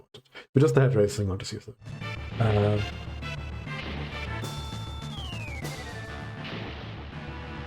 But like, so far, the Vampire Killer theme is about the only one I've kind of gone, this isn't really doing much for me. The timing on this, if you really want to hit him, is fucking. You need to know he is coming.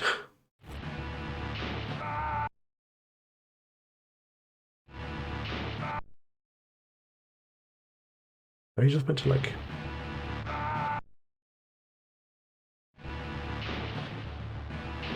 Maybe you're just meant to avoid that attack.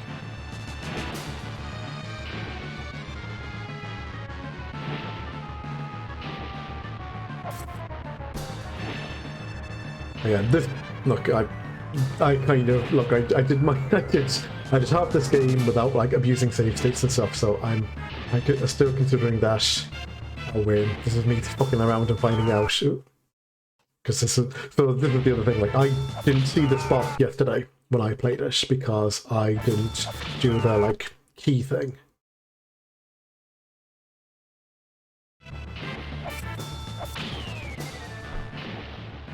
Okay, that time I got the positioning right. Oh, that time I did not.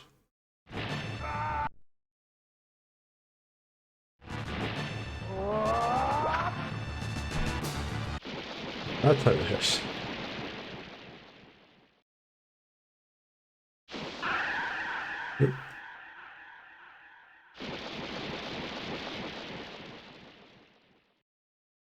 So I think oh yeah, the game. Yeah, no, that's the this is the other thing I should say about this. So when I started playing, I'm playing Vampire's Kiss because Vampire's Kiss is it's a better name. I got to the second level, Vampire's Kiss, and it was okay, but I wasn't like feeling particularly great about it. But I got to the second level, and God, it was just unpleasant. And I could and even then I could tell that I feel like there might be something off here, and I made a save state just to check it out. And I went, let me just boot up the US version because this this system you can. I'm kind of wrapping up there in a second, but I'll show you this first. So you can go in here. You can go select game version and European. There we go. Or Japanese, where it's I can't remember the Japanese name of it is. But I thought, okay, well, let me just take a look at the US version just to see. And you saw my kind of stomping strush I was doing there.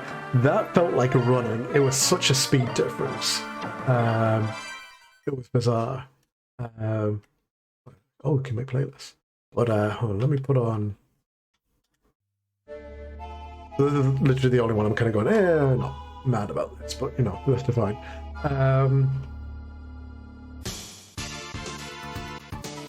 It's not the beginning. This bit's actually good. There's a bit of a break, like a breakdown on a bit of time, and I feel like this bit I'm just not like.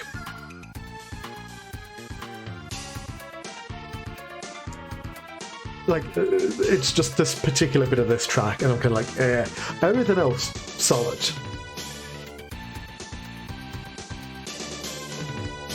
It feels like there's an extra beat there, which doesn't quite work. Bloody Tears, on the other hand, pretty damn good.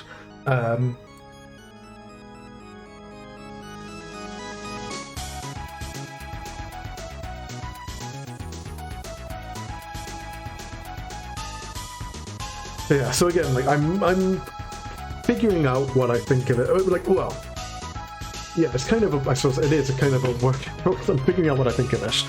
I think I'm mostly like, I'm maybe not positive, but I'm maybe like intrigued the way to describe it. So I'm enjoying being intrigued by this game, maybe more than I'm enjoying the game itself, in a weird way.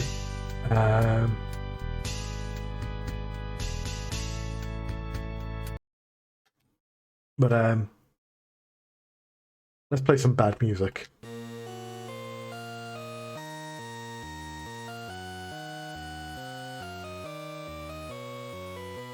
God, it's worse than I remembered. Oh, actually, I think it's the one that gets really fucking bad. Like after a second, like it's like fake guitar or something.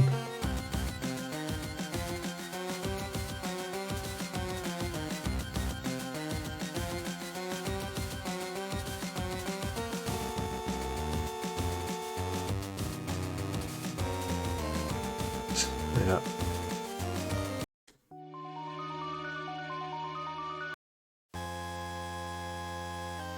But yeah, like this is the thing though. I'm glad I bought this collection. I'm glad I bought it for those 3 games. Well, I'm glad I bought it for Aria of Sorrow. I'm pretty happy about it for Harmony Dissonance. And I'm glad that Dracula X has kind of given me something to think about. Well, yeah, so you were right. Yeah, so that's the thing. I think. Hold on, let me just have a look and just see how this feels. 1 second. I just need to know myself that I'm not kind of losing it now.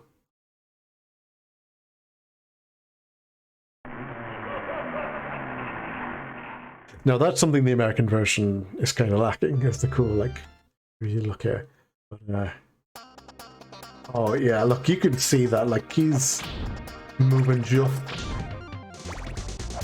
a breath slower. It's not actually where it's obvious is like the jump makes him move so much faster.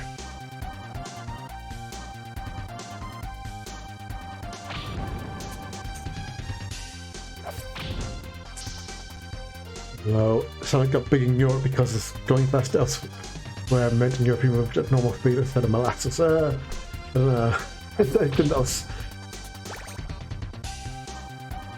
Europe just had a burgeoning furry scene, I think, in the early to mid 90s. That's a bit weird. Like, going straight up playing the American version, this doesn't feel like immediately terrible. It's just like things like that in the air. It's weird. It's so hard to describe because it's not something I'm looking at. It's something I'm kind of feeling in the controller.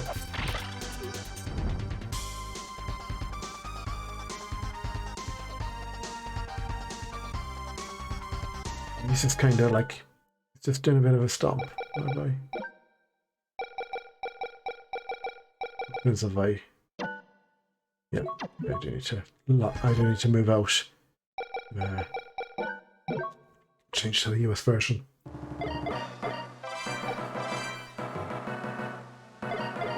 Anyway, listen, I think I'm generally interested in this game and continuing playing this game and trying to like my goal now is just to do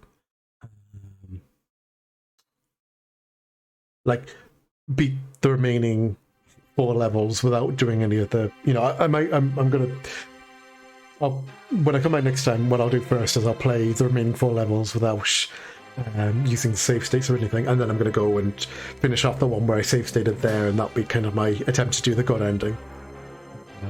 Which I've not actually looked at this beginning. I think this is stuff that's in the manual. Go custom to the peaceful existence, secure the knowledge that the famed hero Simon Belmont adds the other fate of Count Dracula's several hundred years prior. Wicked townsfolk possessed by the darkness conspired to revive the King of Blood, Dracula. No one dared once more plotted to exact revenge upon the descendant of the family that destroyed him, Richter Belmont. The Prince of Evil viciously attacked the town with his unholy legion. He snatched away Richter's girlfriend, Anash, and her sister, Maria, imprisoning them in his vile castle. He lies in wait for Richter to attempt to rescue. Richter, burdened by his destiny, left Dracula's castle with his legendary ancestral whip. His determination to save his loved ones, and the resolve to send Dracula to eternal damnation once and for all.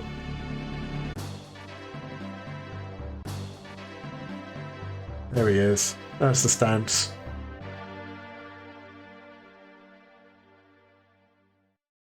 I think that's me done for now. Let me take a look at who is streaming at the moment.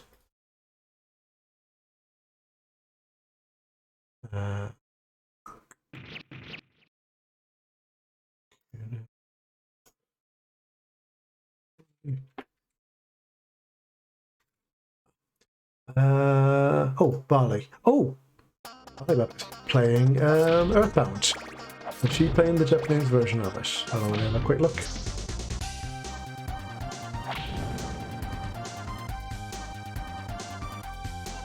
Yes. So, Barley, if you don't know, streams and plays, streams Japanese games and live translates them. So, pretty neat. So she's playing Earthbound right now, so I'll send you over there. That's a good place to go.